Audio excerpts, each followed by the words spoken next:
Assalamualaikum warahmatullahi wabarakatuh. Hai, selamat sore Sobat Green Campus dan penonton setia Nuansa Ramadan dimanapun Anda berada. Berjumpa dengan saya Galih Raditya Syaifullah. Bagaimana puasa hari ini? Lancarkan, semoga tetap istiqomah sampai akhir Ramadan. Sambil menanti saat berbuka puasa, mari kita menyimak acara Nuansa Ramadan Studio SMA NU Al-Ma'aruf Kudus. Dalam acara Testimoni Alumni. Selamat menunaikan ibadah puasa 1445 Hijriah dan selamat menyaksikan. Wassalamualaikum warahmatullahi wabarakatuh. Assalamualaikum warahmatullahi wabarakatuh. Alhamdulillah kita dapat berjumpa lagi di acara Testimoni Alumni. Pada acara kali ini yaitu Nuansa Ramadan di studio SMA NU Al-Ma'aruf Kudus. Pemirsa, bagaimana puasanya untuk sore hari ini? Masih lancar kan tentunya? Alhamdulillah. Dan semoga pemirsa yang ada di rumah bisa menjalankan ibadah puasa 1 bulan full penuh sampai nanti pada waktunya yaitu Lebaran atau Idul Fitri. Oke pemirsa, ini ada tamu yang akan saya kenalkan kepada kalian. Untuk tamunya ini tentunya alumni, karena acara kita kan testimoni bersama alumni. Alumni tahun 2001 atau lulus 2001. Beliau berprofesi menjadi dokter. Jadi untuk para alumni di SMA NU Al-Ma'aruf Kudus sendiri itu sangat banyak. Ada yang berprofesi menjadi politisi, ada yang menjadi dosen, guru, usahawan. Dan untuk kali ini kita kedatangan tamu yaitu seorang dokter. Beliau termasuk dokter yang muda dan alhamdulillah telah hadir di samping saya. Nanti akan kita kulik mengenai tema yang akan kita bahas hari ini.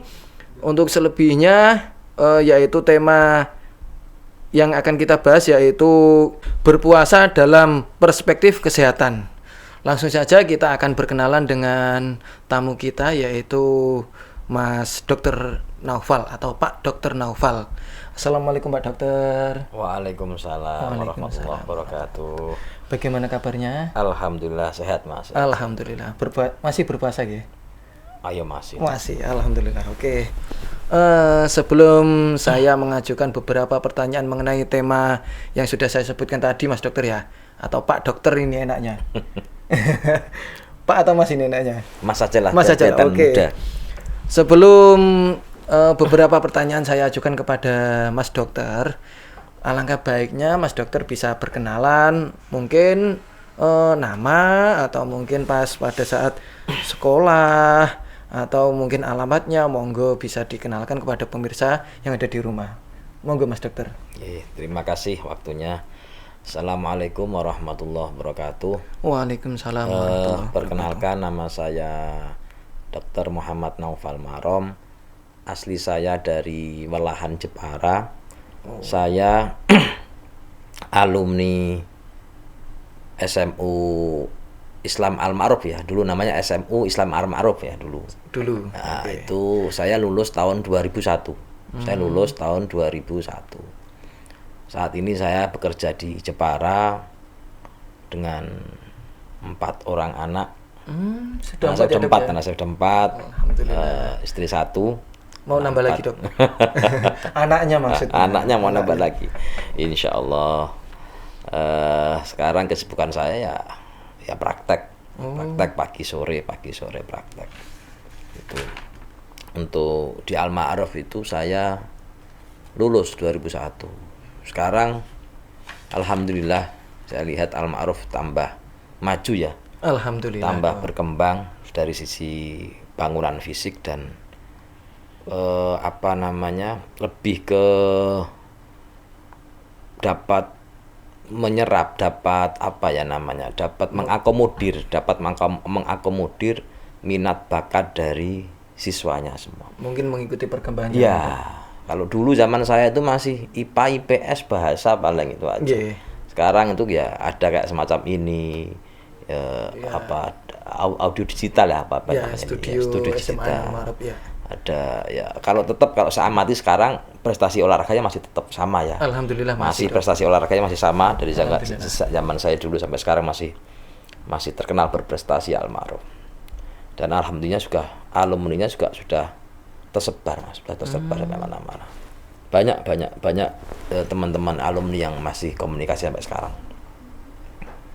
Bagaimana perasaan dokter waktu tadi masuk ke dalam gedung SMA Al Markudus yang sekian lama mungkin sudah tidak pernah masuk, ini bagaimana?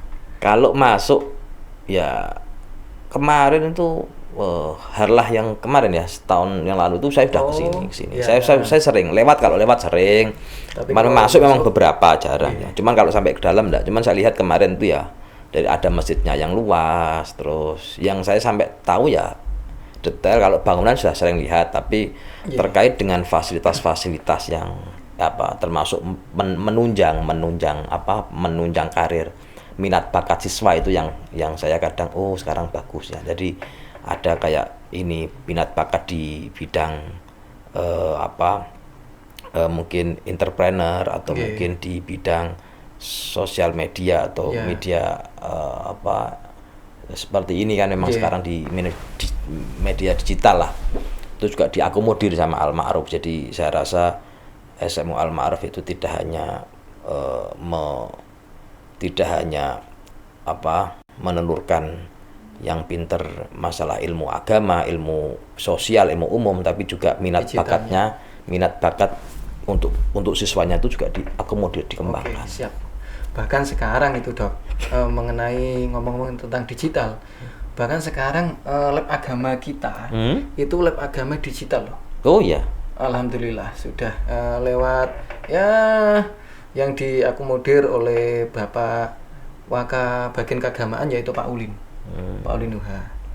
Terus selain itu Dok, jadi Al Ma'ruf itu juga punya Al Ma'ruf Mart. Al Ma'ruf Mart. Jadi melalui Al Ma'ruf Mart ya semacam di situ juga ada beberapa seperti jajan atau mungkin minuman atau mungkin ya bahan-bahan pokok itu ada di Al Ma'ruf Mart.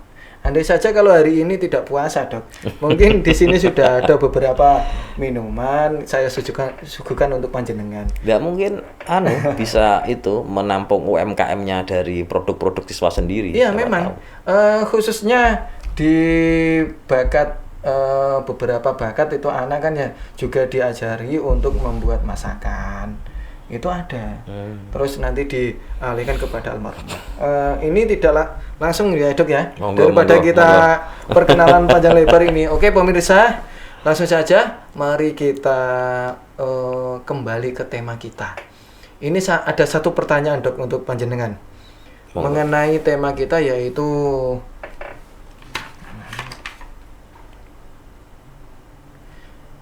berpuasa.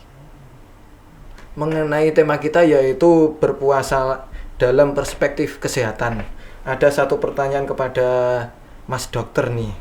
Apa sih kaitannya antara puasa yang dapat menyehatkan mental dan kecerdasan spiritual itu? Mohon dijelaskan. Pertanyaannya adalah puasa kaitannya dengan kecerdasan mental dan spiritual. Sebenarnya puasa itu kan sudah jelas ya. Sudah jelas, sudah gamblang diterangkan di dalam Al-Qur'an itu, surat Al-Baqarah di akhir-akhir itu. Kalau kita mengetahui manfaatnya puasa, kita tahu manfaatnya puasa, kita tahu hikmahnya puasa. Di Quran kan disebutkan wa antasumu khairul lakum in kuntum ta'lamun. Jika kamu mengetahui, wa antasumu khairul lakum in kuntum ta'lamun. Oke. Ya, kalau kamu mau umumnya itu dari masyarakat kita, apalagi masyarakat awam kita itu kan tidak mengetahui manfaat dari atau hikmah dari puasa. Puasa itu sendiri. Jelas orang itu kalau berpuasa, dia mau puasa Ramadan sebulan penuh menjalankan perintah Allah, itu jelas secara kecerdasan spiritualnya kan dia bagus. Ya kan. Orang itu menjalankan, karena puasa itu ibadah yang hanya kita dan Allah yang tahu. Oh iya, betul. Ya kan. Pagi sahur ikut sahur sama keluarga, siang keluar jajan makan, kita ndak ada yang tahu. Ndak ada yang tahu. Jadi makanya kecerdasan spiritual kan di situ. Kecerdasan spiritual. Jadi orang kalau sudah benar-benar puasa, niat puasa, benar-benar dia puasa, menjalankan ibadah puasa dengan menjalankan sesuai dengan rukun dan syaratnya, menjauhi hal-hal yang menjadi larangan puasa, itu saya yakin kecerdasan spiritualnya akan meningkat. Oke. Orang kalau dengan kecerdasan spiritual meningkat, otomatis kecerdasan emosionalnya juga meningkat. Orang itu kalau spiritualnya bagus, dia taat kepada Allah, ya kan, menjalankan perintah, menjauhi larangan, semua perintah Allah dijalankan sesuai kemampuannya ya. Siap. Jadi di dalam beragama itu kan sebenarnya kan Allah itu tidak pernah memberatkan. Allah itu syariatnya itu tidak pernah memberatkan hambanya, termasuk ya puasa. Jadi menjalankan perintah, menjauhi larangan, otomatis orang-orang yang takwanya bagus, kecerdasan mentalnya akan bagus. Dia tidak mudah diombang-ambingkan, tidak mudah stres. Orang itu lebih tenang kehidupannya, tidak mudah sekarang kan banyak orang stres sedikit-sedikit. Ngambil keputusan yang tidak baik, apalagi anak-anak muda mungkin ya mudah emosi. Zaman sekarang ya mudah emosi. Anak muda itu kan lebih cenderung emosinya nggak stabil ya. Kasus remaja yang bunuh diri akibat putus cinta itu juga ada. Itu kan karena kecerdasan mentalnya yang nggak kuat. Yang kurang. Ya, kecerdasan mental yang nggak kuat karena kecerdasan spiritualnya nggak kuat. Oh gitu. Ya, benteng agamanya nggak ada, kurang. Iya dong. Benteng agamanya nggak ada. Kira-kira seperti itu. Oke, siap. Jadi, selama kita bisa menjalankan puasa itu dengan baik, dengan benar, kita menjauhi apa yang menjadi larangannya puasa, kita mengerjakan apa yang menjadi perintah-perintahnya saat kita berpuasa dan sunnah-sunnahnya berpuasa, saya yakin kecerdasan spiritual kita akan naik. Kira-kira begitu dari saya. Jadi saya mau menambahi dari Mas Dokter ini. As-saumuli wa ana ajzibi. Jadi puasa itu untukku, ku itu Allah. Maksudnya. Dan aku atau Allah yang akan membalasnya sendiri. Jadi puasa itu kan siapalah yang tahu. Kita ikut kalau sahur ikut, tapi kalau nanti di rumah kok kita haus, kita nyolong-nyolong kan bisa. Ya kan. Jadi inilah yang menjadikan puasa itu sangat istimewa. Ngomong-ngomong dari penjelasan Mas Dokter ini sendiri, ini kan tadi kan saya panjenengan menjelaskan itu, saya sampai terkagum-kagum ini Mas. Dapat bocoran tadi bahwa selain jenengan niku alumni SMA Al Markudus, jenengan niku atau pernah mondok itu ya? Mohon untuk bisa diceritakan sebelum saya lanjut ke pertanyaan yang setelahnya ini nanti. Monggo. Alhamdulillah, memang saya itu terlahir dan tumbuh di lingkungan keluarga yang agamis. Dari bapak saya, saudara-saudara saya semua lingkungannya lingkungan agamis. Saya boleh sekolah asal mondok zaman dulu gitu, Pak. Gitu. Karena kakak saya itu kan alumni di Sarang. Kakak saya itu lulus SD langsung mondok di Sarang. Saya lulus SD pengennya mondok Sarang, tapi bapak belum boleh. Sekolah sambil mondok. Jadi saya boleh sekolah di Al Ma'ruf asal sama mondok di pesantren. Jadi di mana itu Mas? Saya mondok di Raudhatul Mardiyah Janggalan. Mbah Hisam ya. Mbah Hisam ya. Dulu waktu saya di situ yang ngajar itu Gus Munir Hisam namanya. Masih Gus Munir Hisam. Saya mondok di situ. Pantesan pemirsa tadi penjelasan dari Mas Dokter ini ya ada kaitan tentang kesehatan tentunya karena beliau adalah dokter. Tapi ternyata kok bisa membawa ke ranah agama. Ternyata pernah mondok. Wah, ini jadi takut sendiri nih Mas MC-nya ini, hostnya ini takut sendiri ini. Jadi keder sendirilah. Oke, lanjut ke pertanyaan kedua Mas ya. Monggo. Oke.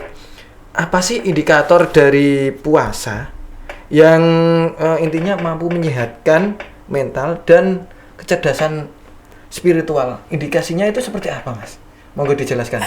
Indikator bagaimana kita bisa menilai puasa itu yang berimbas atau yang mengakibatkan kecerdasan mental dan spiritual. Kira-kira seperti itu kan pertanyaannya. Oke, siap. Ya, sebenarnya itu kan sudah kembali ke awal tadi. Jadi puasa yang memang benar-benar kita menjalankan puasa itu sesuai dengan tuntutan syariat. Kita menjalankan perintah puasa, kita menjalankan perintah hal-hal yang diperintahkan selama kita puasa Ramadan dan hal-hal yang dilarang selama kita menjalankan puasa Ramadan. Itu kita jalankan. Siap. Jadi dalam puasa itu kan banyak hal-hal yang diwajibkan, termasuk mencegah dari hal-hal yang membatalkan puasa ya. Dari makan minum, hal-hal yang sifatnya halal saja di dalam bulan Ramadan, yang puasa, di dalam puasa Ramadan kita dilarang. Itu kan termasuk mengendalikan hawa nafsu, mengendalikan amarah, belajar untuk mengontrol amarah, emosi. Makan minum itu kan di hari-hari biasa kita boleh. Iya. Saat kita puasa Ramadan kan tidak boleh. Boleh. Saat kita puasa Ramadan. Kalau puasa Ramadan. Oke. Ya, saat kita puasa Ramadan kan tidak boleh. Boleh. Nah, harusnya kalau kita sudah bisa menahan seperti itu, ya kan? Kalaupun setelah Ramadan, setelah kita tidak puasa, kalau kita menemukan suatu masalah yang harusnya kita boleh marah, kita nggak marah kan tidak apa-apa. Oh gitu. Nah, itu belajar di situ. Jadi belajar menahan ya. Belajar menahan. Yang harusnya kita boleh melakukan, kita tidak usah melakukannya. Ya, seperti Ramadan.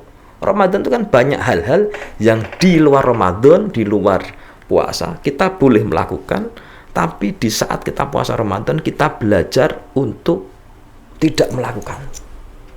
Nah, itu kan tidak mudah. Jadi ya banyak sih, ya, termasuk itu yang sifatnya yang boleh. Belum lagi kalau puasa kita untuk menggapai untuk mencapai tingkat spiritual dan mental yang bagus, ya kita belajar untuk tidak menyakiti orang, ngerasani orang, ya kan? Itu kan banyak itu. Membicarakan kejelekan orang. Ya, banyak lagi. Terus era-era Ramadan itu kan memang hampir saat ini itu banyak yang berlomba-lomba untuk mendapatkan pahala. Ada yang dengan ibadah pribadi, ibadah sendiri, contohnya ngaji, puasa, itu kan ibadah sendiri ya, ibadah sendiri yang memang kaitannya dengan dirinya sendiri.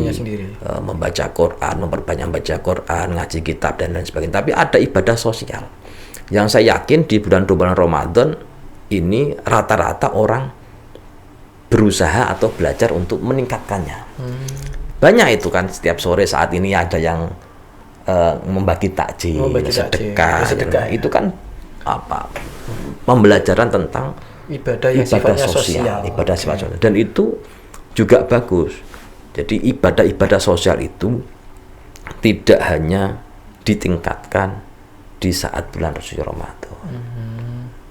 Ya, setelah Ramadan ya ada juga tidak masalah. Jadi intinya bukan ibadah itu, tapi kepedulian sosialnya. Jadi bagaimana di balik itu kita belajar untuk menjadi pribadi yang peduli dengan kepedulian sosial dan lingkungan. Kira-kira seperti itu. Jadi kalau kita itu bisa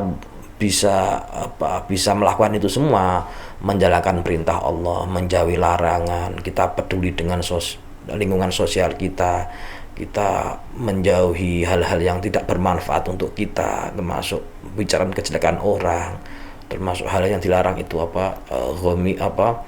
ghibah, namimah, semua yang dilarang itu dijauhi. Kita benar-benar di luar konteks tadi ya, benar-benar puasa ya, mulai dari sahur sampai buka puasa kita benar-benar menahan makan dan minum, menahan amarah, menahan emosi.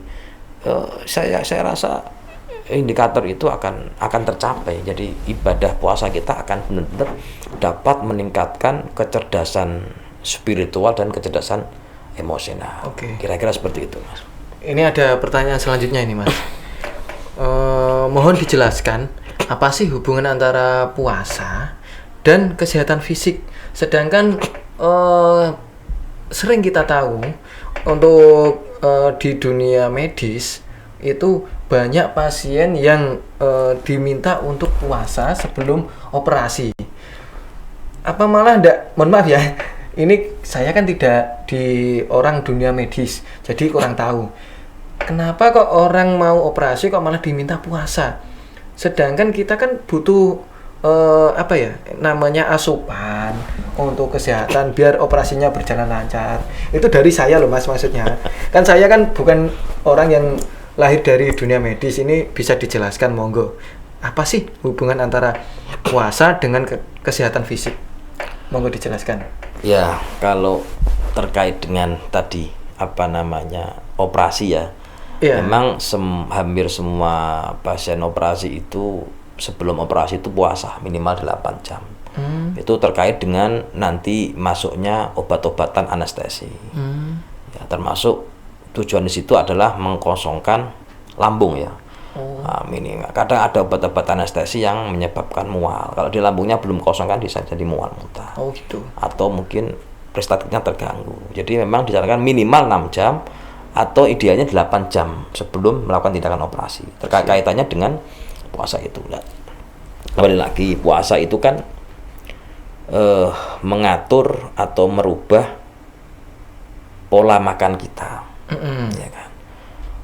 Orang normal, usus normal atau pencernaan normal di luar puasa itu dia pencernaan itu dipaksa untuk bekerja 18 jam sehari.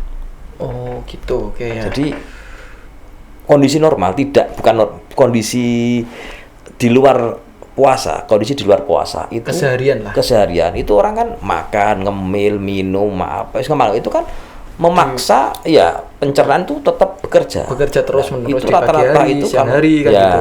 Sore hari, malam aja sampai tidur masih kangen kan mau ngemil ya. Itu rata-rata itu kalau dihitung sekitar 18 jam.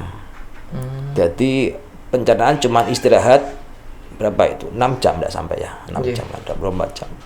6 jam atau bisa dikatakan kadang 5 jam. Pas pada saat tidur itu lambung kita baru istirahat. Istirahat aja masih ada mencerna. Mencerna makanan. Kalau sebelum tidur kita makan itu masih mencerna, masih proses itu. Nah, di saat orang berpuasa itu pencernaan kita istirahat 14 jam. 14 jam. Jadi dengan pencernaan istirahat, dengan lambung yang dikosongkan itu membantu proses termasuk pemecahan glukosa, pemecahan lemak gitu kan, yang akhirnya memang ya gluconeogenesis tadi itu nanti panjang kalau tak terangkan tentang gluconeogenesis. Pokoknya secara yang bukan detailnya lah, pokoknya secara umumnya bagaimana kok bisa kita puasa tapi malah menyehatkan kesehatan fisik kita. Intinya karena istirahatnya beberapa organ karena dalam tubuh kita termasuk ya tadi untuk pasien-pasien atau untuk orang-orang yang memang punya sindrom metabolik ya, gangguan-gangguan metabolik yang punya hiperlipidemi atau kolesterolnya tinggi atau mungkin punya riwayat gula darah tinggi yang tidak terkontrol atau mungkin hipertensi darah tinggi, itu memang sebaiknya puasa. Malah disarankan untuk puasa. Sebaiknya puasa. Biar metabolismenya dia bagus. Metabolismenya bagus. Juga biar gula darahnya terkontrol. Biar tidak terlalu boros lah. Gula darah terkontrol, lipidnya terkontrol. Biasanya itu. Jadi memang disarankan puasa. Kalau itu lebih baik, Mang. Untuk orang-orang yang punya sindroma metabolik. Oke, siap. Sudah nih, Dok. Ada satu pertanyaan lagi. Ada hadis yang menerangkan bahwa artinya berpuasalah maka kamu akan sehat, maka niscaya kamu atau kalian akan sehat. Jadi gini, Dok, bagaimana sih untuk berpuasa kita agar kita itu sehat. Sedangkan kita itu kan tidak termasuki atau tidak memakan atau tidak minum atau kita tidak ada asupan yang ke dalam tubuh kita.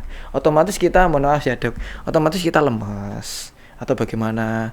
Terus juga pada saat, contohnya saya ini Dok, pada saat saya itu berbuka puasa dalam pagi, sore, pagi, siang, sore itu kan tidak makan, tidak minum. Terus pada saat berbuka puasa, saya itu ibaratnya balas dendam, makanya itu saya pokoknya seake-ake lah, ngoten istilahnya ngoten. Dan minumnya pokoknya intinya wis sampai pokoknya kalau ndak 2 gelas itu kurang masih. Nah, setelah saya makan yang seperti itu, kok malahan saya itu istilahnya males atau rasa-rasa untuk pergi sholat raweh. Bagaimana sih berpuasa yang menyehatkan? Menurut dokter ini bagaimana ya? Monggo. Ya. Kembali lagi tadi ada hadis ya katanya ya, saumut tasihu ya. Ya, betul. Meskipun itu saya pernah baca hadis itu dhaif tapi maknanya benar, benar. Tujuannya baik. Jadi tidak ada masalah. Memang puasa itu sangat-sangat menyehatkan. Seperti yang jenengan tanyakan tadi itu kan konsep makan saja. Jadi jangan sampai seperti itulah, jangan sampai balas dendam. Tidak ada ceritanya atau pembuktian apapun orang puasa itu menyebabkan orang meninggal. Iya, ada penelitian, saya pernah baca itu penelitian, orang tidak makan bukan minum ya. Orang itu mampu bertahan 50 sampai 70 hari tanpa makan. Manusia normal. Normal tanpa stres, tanpa punya apa-apa. Dia asal dia tidak stres, tidak dalam masa tekanan, itu mampu bertahan 50 sampai 70 hari tanpa makan. Tapi bukan berarti minum. Boleh minum tapi tanpa makan. Itu bertahan 50 sampai 70 hari. Walaupun perutnya keroncongan, tetap masih bisa hidup. Masih bisa hidup. Manusia itu ada penelitian itu. Di Amerika itu saya pernah baca. Jadi jangan pernah takut untuk puasa terus menyebabkan lemes. Yang lemes itu karena biasanya kalau lemes itu lebih ke umumnya itu siklus tidurnya yang terganggu. Ya, siklus tidurnya terganggu. Kalau yang biasanya itu subuh-subuh itu masih molor.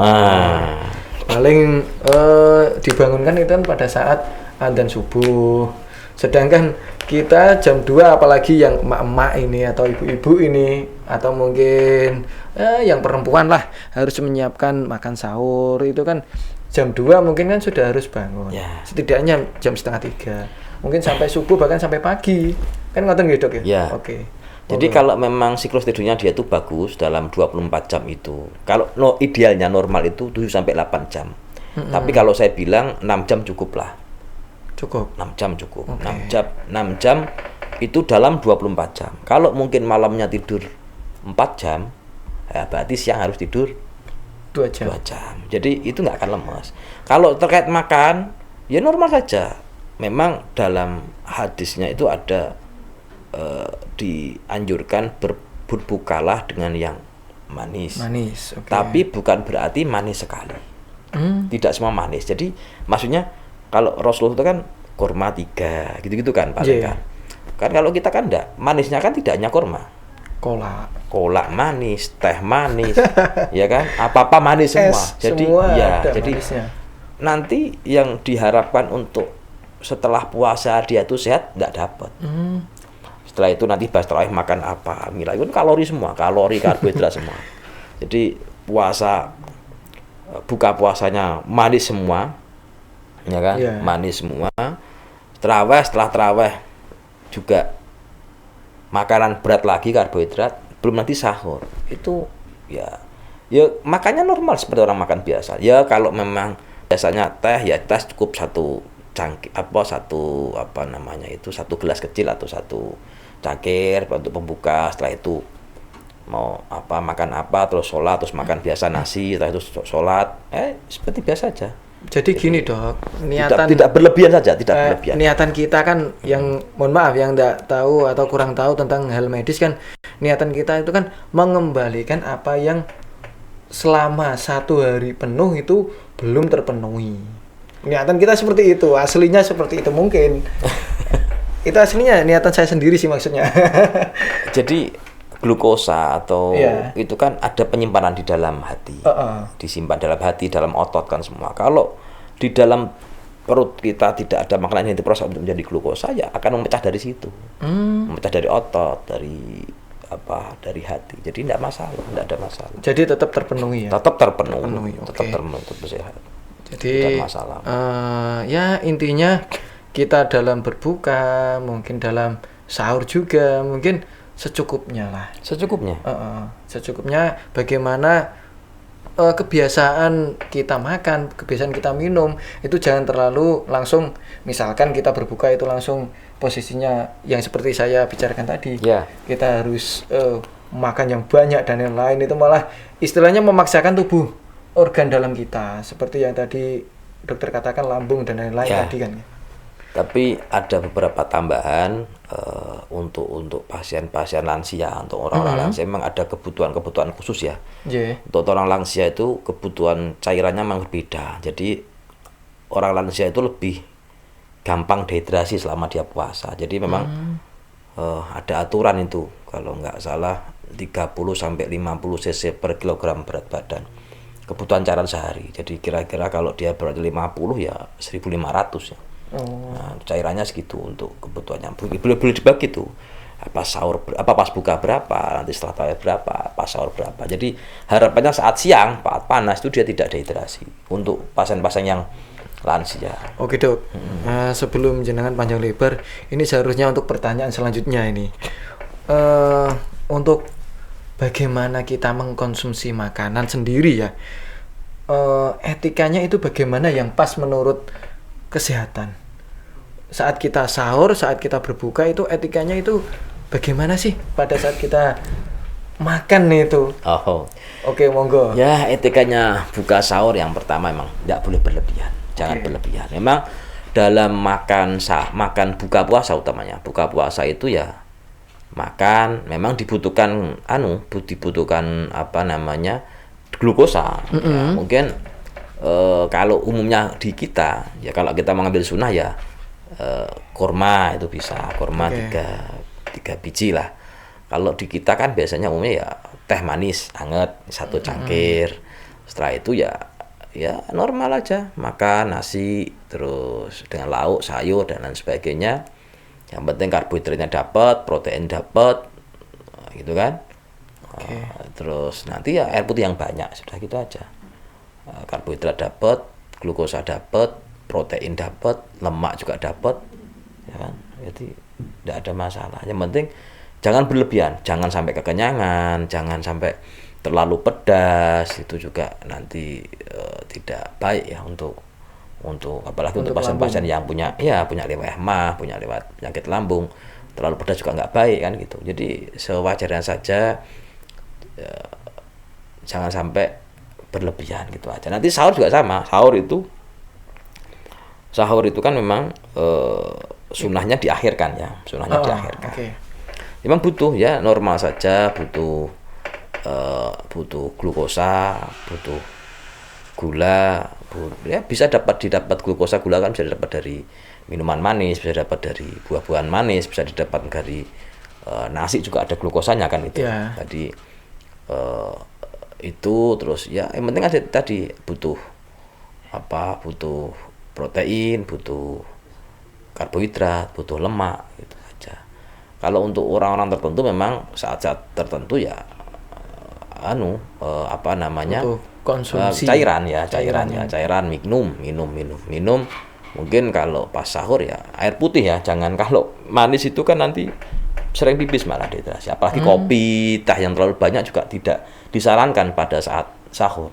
Kafein dan pada sahur tidak disarankan kalau terlalu banyak, karena dia akan memicu diuretik, memicu untuk pipis yang banyak, jadi mudah dehidrasi. Memang tidak disarankan sahur itu minum kopi, tidak disarankan. Oh gitu. Ya. Jadi untuk sahur atau bahkan berbuka puasa itu kan tergantung keseharian kita. Ya. Misalnya kita yang mohon maaf yang bekerja yang begitu berat, jadi untuk porsi nasinya, porsi minumannya atau lauknya dan lain-lain itu kan tergantung atau kita sendiri yang bisa menjawabnya kan gitu ya Dok ya? Atau gimana? Ya, tapi yang penting itu tadi tujuan kita. Kalau kita memang tadi berpikir balas dendam ya seperti tadi. Nasinya banyak, lauknya banyak semua. Tapi kalau kita berpikir ya secukupnya, jangan berlebihan, berhenti makan sebelum kenyang. Jadi konsep metabolisme atau kehidupan sehat itu ya jangan makan sebelum kenyang dan berhenti makan sebelum kenyang. Jadi jangan makan sebelum lapar dan berhenti makan sebelum kenyang. Jadi jangan israf. Itu insya Allah nanti bagus. Jadi hasilnya itu setelah puasa ya berat badan tidak naik. Umumnya sekarang kan wong jare poso tapi nak sawal ya kan berat badannya naik. Karena tadi metodenya yang salah dari cara dia berbuka, cara dia puasa, terus cara dia makan malam itu. Dan jangan lupa puasa juga tidak dilarang untuk olahraga. Ya. Tidak dilarang olahraga, asal olahraganya itu bisa tahu jam-jamnya dan bisa tahu diri. Ya, mungkin sore hari atau mungkin selepas taraweh itu masih disarankan. Tapi kalau olahraga habis duhur ya tidak disarankan. Tidak sarankan puasa kalau olahraga habis duhur itu ya golek muka ya.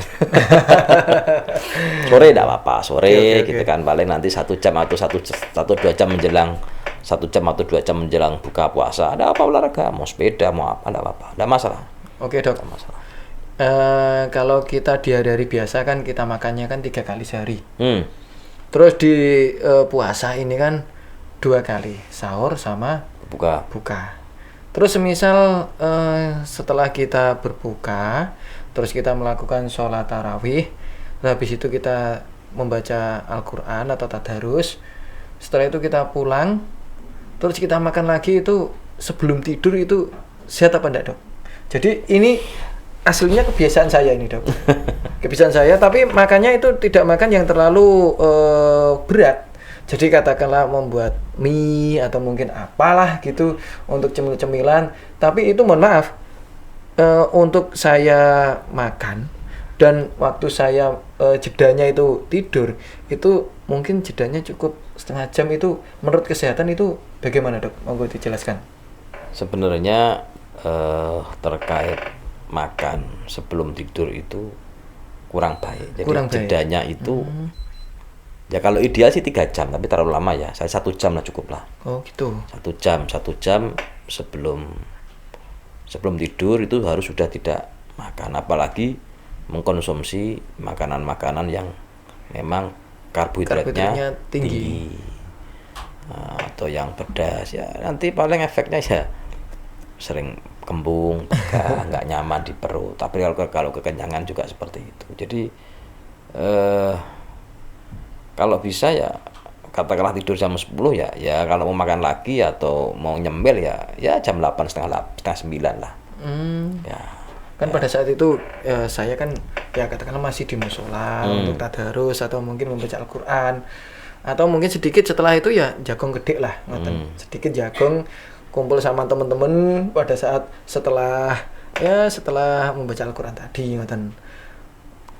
Ya yang penting minimal 1 jam. Minimal 1 jam sebelum tidur. Ya, itu. Jadi kalau mau makan jam 9 ya tidur jam 10. Oh gitu. Ya, jadi jangan langsung tidur, nanti juga kurang baik itu. Kira-kira seperti itu. Itu minimal 1 jam lah. Ya untuk mengantisipasi gini Dok. Misalkan saya pada saat pada saat buka itu saya kasih porsi yang pas. Cuma pada saat itu setelah itu menjalankan ibadah sholat tarawih. Kan kita kan melakukan gerakan atau mungkin metabolisme dalam tubuh saya ini kan bertambah. Terus akhirnya yang kadar makanan yang saya kira pas tadi itu ya bisa menjadi lapar lagi. Itu bagaimana? Ataukah kebiasaan saya ini saya lanjutkan atau bagaimana?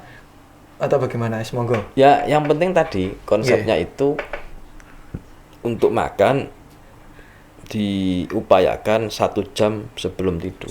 Jangan makan langsung tidur. Jadi setelah makan minimal 1 jam, 1 jam baru istirahat. Jadi tunggu proses dari pencernaan kita untuk merus makanan. Jadi terkait dengan itu, ya itu kan relatif ya, Kak. Dengan ada yang orang yang memang nggak betah, lapar, sudah buka, nanti setelah tarawih makan lagi juga ada yang tidak. Tapi kalau untuk mencapai sebuah puasa yang berkualitas, yang benar-benar tadi ada manfaat kesehatan, detoksifikasi racun-racun dalam pencernaan, dalam tubuh kita, ya jangan berlebihan. Gitu aja. Kalau pengen menjadikan puasa sebagai yang benar-benar menyehatkan, ya memang dijaga.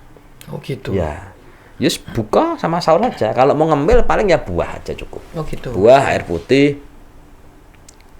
Ya mungkin gedang godok atau apa. Itu masih diperbolehkan lah. Jadi kalau malamnya ngemil mie ya nanti setelah setelah Syawal ya enggak ada turun berat badannya, malah naik biasanya. Oke. Ya, enggak apa-apa. Jadi untuk pertanyaan yang terakhir ini, Dok. Pesan Mas Dokter sendiri untuk pemirsa, khususnya Sivitas Akademika SMA NU Al-Anwar Kudus, mengenai puasa yang menyehatkan. Tadi kan sudah. Terus yang sekarang yaitu kerana puasa yang kerana tingkatan la'allakum tattaqun. Karena jenengan tadi kan kita coba uji kalau beliau ini seorang mutakharijen pondokan. Monggo. La'allakum tattaqun, kerana yang bertakwa. Monggo. Jadi sebenarnya bukan ranah saya, wong iki ranahnya Ustadz. Oke. Ya iya tuh, siapa yang lebih pantas? Kalau saya kan memang keseharian saya kan ya dokter. Saya coba menjawab aja lah. Oke. Alhamdulillah berkenan pemirsa. Jadi apa tuh yang dinamakan takwa kan? La'allakum tattaqun kan. Di situ kan ayatnya itu kan tentang terkait puasa kan. Jika kamu la'allakum tattaqun, takwa itu kan menjalankan perintah dan menjauhi larangan. Jadi kalau terkait puasa yang menjadikan la'allakum tattaqun, ya standar saja. Jadi dikerjakan apa yang menjadi perintah, dijauhi apa yang menjadi larangan puasa, dan itu diaplikasikan saat Ramadan dan setelah Ramadan. Oh gitu. Ya. Jadi tidak hanya pas puasa. Ya, tidak hanya puasa. Jadi aplikatif. Jadi ini kan kita istilahnya orang itu kan sekolah. Madrasah Ramadan. Oke. Ya kayak kita sekolah di Al-Ma'ruf, sekolah di kedokteran di mana, di kampus mana. Ya. Itu kan harapannya kan apa yang dididik selama kita di sekolah ini diterapkan. Ya berarti kita belajar ibaratnya belajar dan membiasakan diri di Ramadan ini, di puasa ini. Ya. Terus untuk selesai puasa, selesai Ramadan, kita tidak hilang tapi ditingkatkan, meneruskan meningkatkan. Ya, pola makan kita bagaimana, pola kepedulian kita kepada lingkungan bagaimana, ibadah kita. Umumnya itu kalau Ramadan, sholat Isya penuh, maghrib penuh, subuh penuh, tarawih penuh, ya kan? Iya. Dibanding pas pada saat hari-hari. Tapi nanti Syawal dilihat Syawal itu. Ya sejauh-jauh Syawal aja, Syawal saat tanggal 1 sampai tanggal 7, wayah Lebaran itu. Apakah jamaah maghrib masih penuh? Apakah jamaah Isya masih penuh? Kan kira-kira gitu. Alasannya pada kunjung ke rumah-rumah itu, atau kecapean, Pak. Jadi kalau la'allakum tattaqun, supaya kamu bertakwa, itu kan di situ. Bagaimana madrasah Ramadan ini kita jadikan pembelajaran buat kita. Apa yang sudah kita jalani di bulan Ramadan ini kita aplikatifkan setelah Ramadan. Oke, siap. Ya tadi itu dari masalah cara kita beribadah yang biasanya mungkin ya memang rata-rata Ramadan lah kalau santri kan biasa satu bulan harusnya khatam satu kali satu Quran kan. Coba nanti Syawal, Dzulhijjah diaplikatifkan itu. Sulit. Kayaknya sulit. Ya minimal 2 bulan khatam lah. Kira-kira seperti itu. Loh, kalau Ramadan bisa kondisi puasa. Kenapa hari biasa Ramadan enggak? tidak. Apa karena hanya memandang sebuah pahala? Wah, berat ini Loh, pemirsa. iya kan kira-kira Berat seperti ini. itu. Iya, betul. Kan sama-sama mencari ridho Allah kan tidak memandang sebuah pahala. Kalau mau sudah orang bertakwa ya menjalankan perintah. Sudah ada perintah ya. Yes perintah, yes perintah gitu aja. Iya. Laksanakan. Gitu. Oke, gas gitu. Gas. Ya, saya coba menjawab saja. Jadi saya sendiri sebenarnya belum ke taraf seperti itu. Saya belum ke makam seperti itu. Jadi kita sama-sama belajar. Kalau saya aplikatifkan, ya seperti saya juga lagi belajar. Saya kadang-kadang itu ya angen-angen lah. Namanya orang hidup ya punya pikiran, kita angen-angen. Jadi seumpamanya kebiasaan-kebiasaan Ramadan kita terapkan di hari-hari di luar Ramadan itu Masya Allah. Ya kan kira-kira seperti itu. Jadi dari segi giroh untuk ibadahnya, giroh sosialnya, kepedulian sosial, ya kan, ya banyak hal lah yang memang ya mas jamaah suka jamaah, ya kan, bangun subuh, ya kan, ya nomor kata sampai di ini kan ya nak tentang bukan kangelan tuh istilahnya.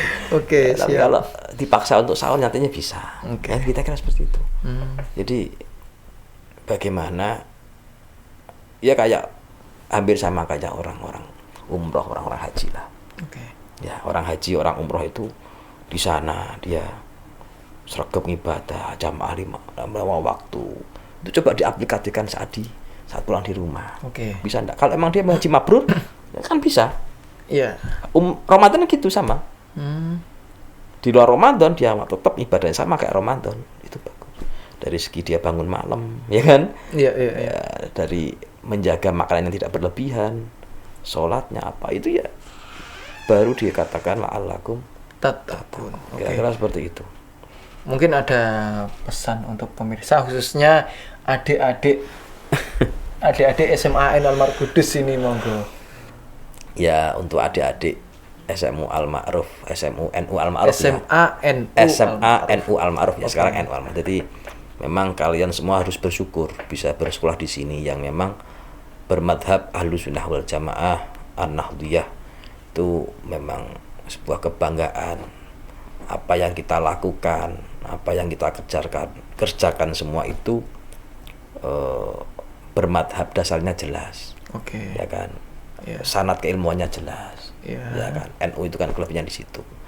Jadi harapan mungkin semua lah, kalian itu kan calon generasi penerus bangsa. Harapannya ya cerdas, islami, berbudi pekerti luhur, akhlaknya baik.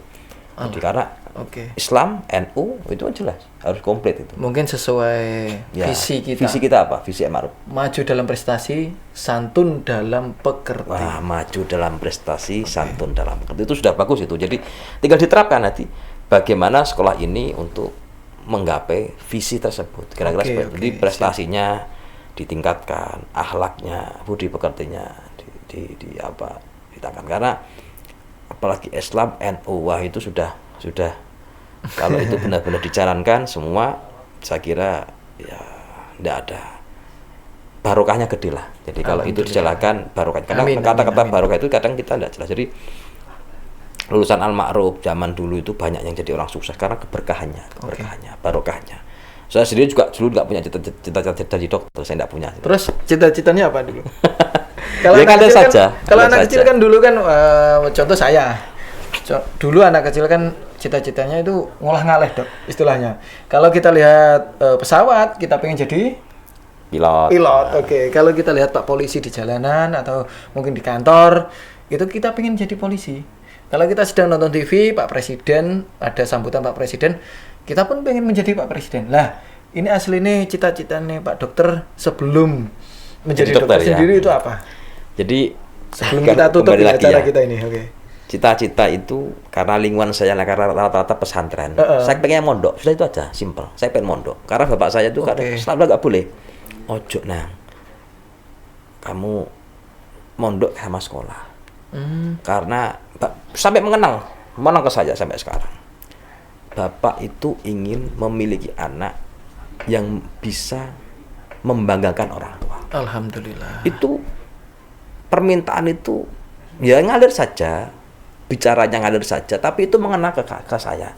Jadi saya sampai sekarang masih ingat itu kata-kata almarhum bapak saya itu. Jadi bapak selalu bilang, orang tua bekerja itu untuk anak. Apapun keinginan anak pasti dituruti orang tua, asal orang tua mampu dan keinginan itu memberikan manfaat kepada anak. Kan kira-kira gitu. Siap. Ya, kan? Orang tua mampu dan sesuatu itu memberikan manfaat kepada anak. Ya. Dan semua orang tua pasti berharap, menginginkan. Sekarang saya sudah menjadi orang tua, saya sudah punya anak. Saya kepengen juga memiliki anak yang dapat membanggakan orang tua. Jadi itu yang menjadi motivasi saya.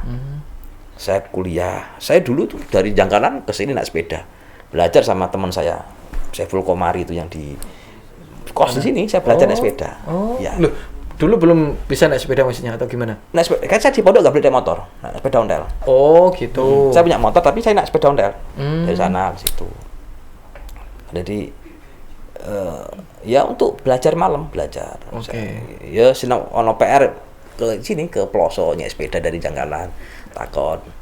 Berarti cita-citanya Mas Dokter ini sendiri pada awal mulanya yaitu ya setidaknya ingin menjadi seorang atau mondok. Enggak, supaya mondok belajar agama gitu aja. Tapi ya alhamdulillah sekarang dapat dua-duanya.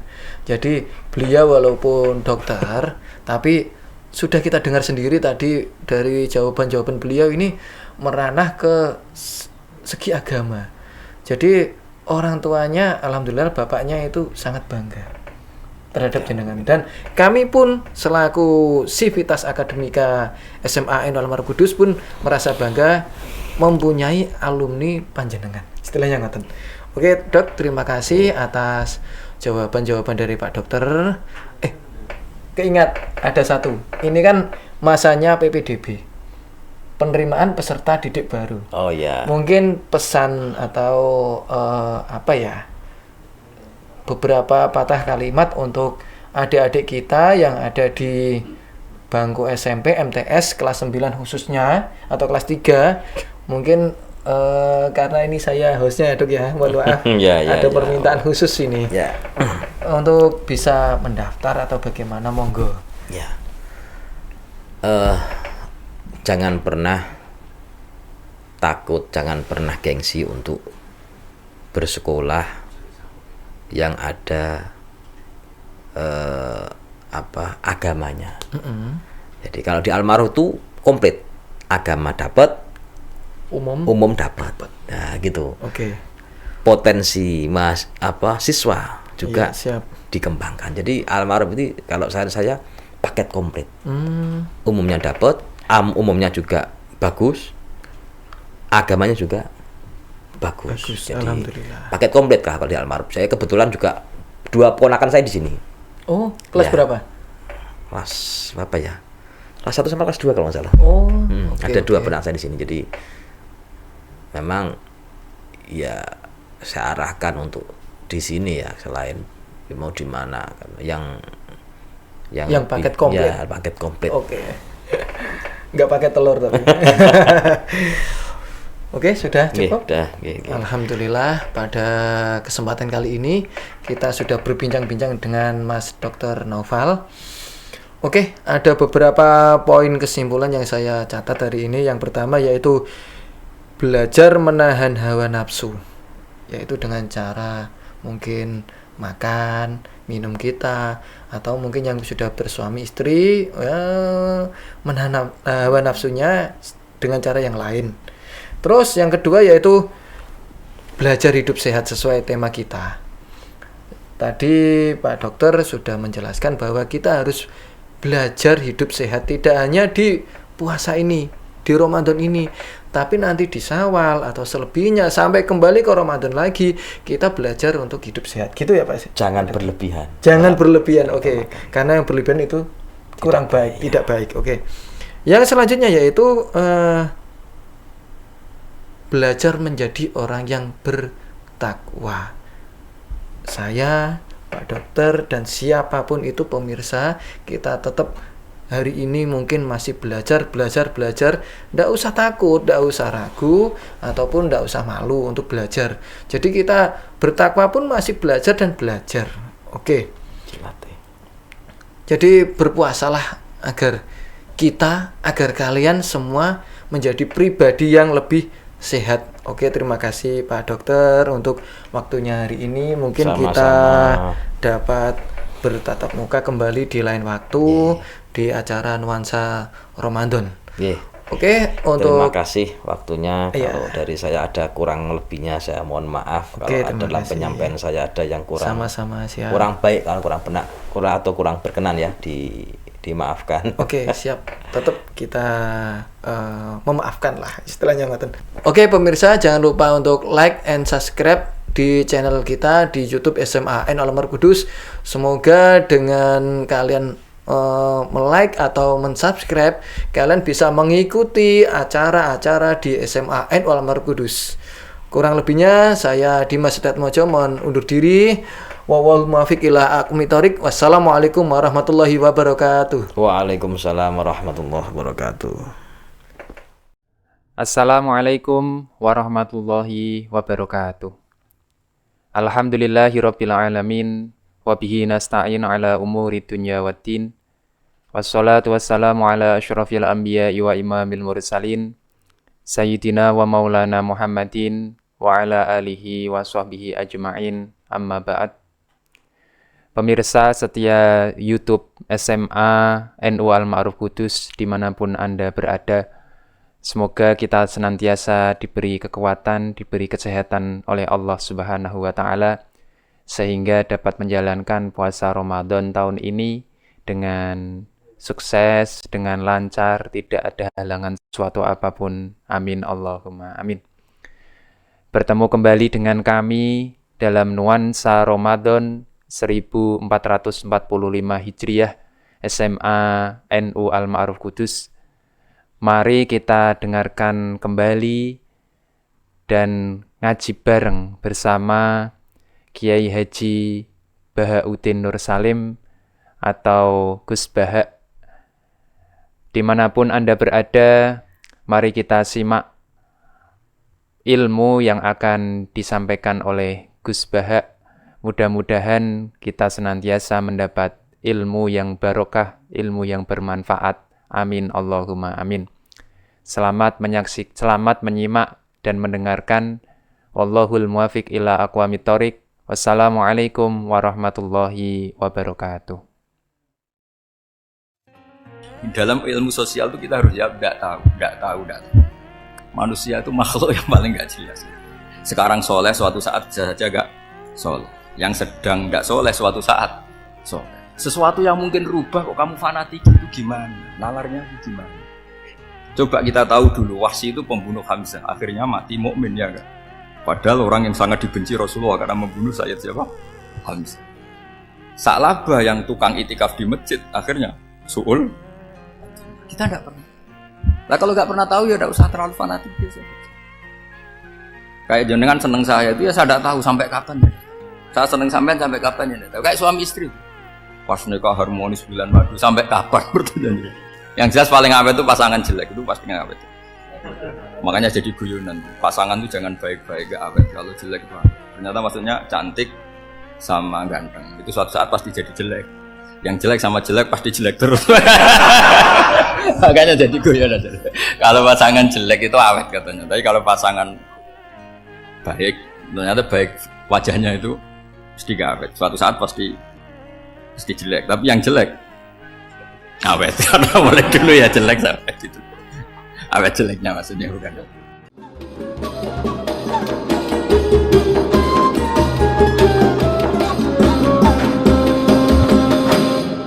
Sebab itu semua ulama berkewajiban menerangkan nasa mansur. Sampai Sayyidina Ali suatu saat ada mubalek atau ustadz itu ngajar di masjid, ditanya, kamu tahu nasa mansur enggak? Enggak tahu. Kata Sayyidina Ali, berhenti jadi mubalek, lisensinya dicopot. Dicopot, kemudian halakta wa ahlakta, kamu rusak juga merusak. Kenapa demikian? Logikanya begini, semua nabi itu kan panutan. Saya ulang lagi ya, semua nabi itu panutan. Tapi kalau kamu tidak tahu nasaman, so jangan-jangan kamu ikut nabi sebelum kamu, yang nasahnya itu syariatnya sudah apa? Mansukhoh, sudah di nasah. Itu kayak kasus Sunda Wiwitan itu. itu nggak mau punya Nabi Muhammad karena kurang keren, kurang sepuh. Nabinya langsung Nabi Adam.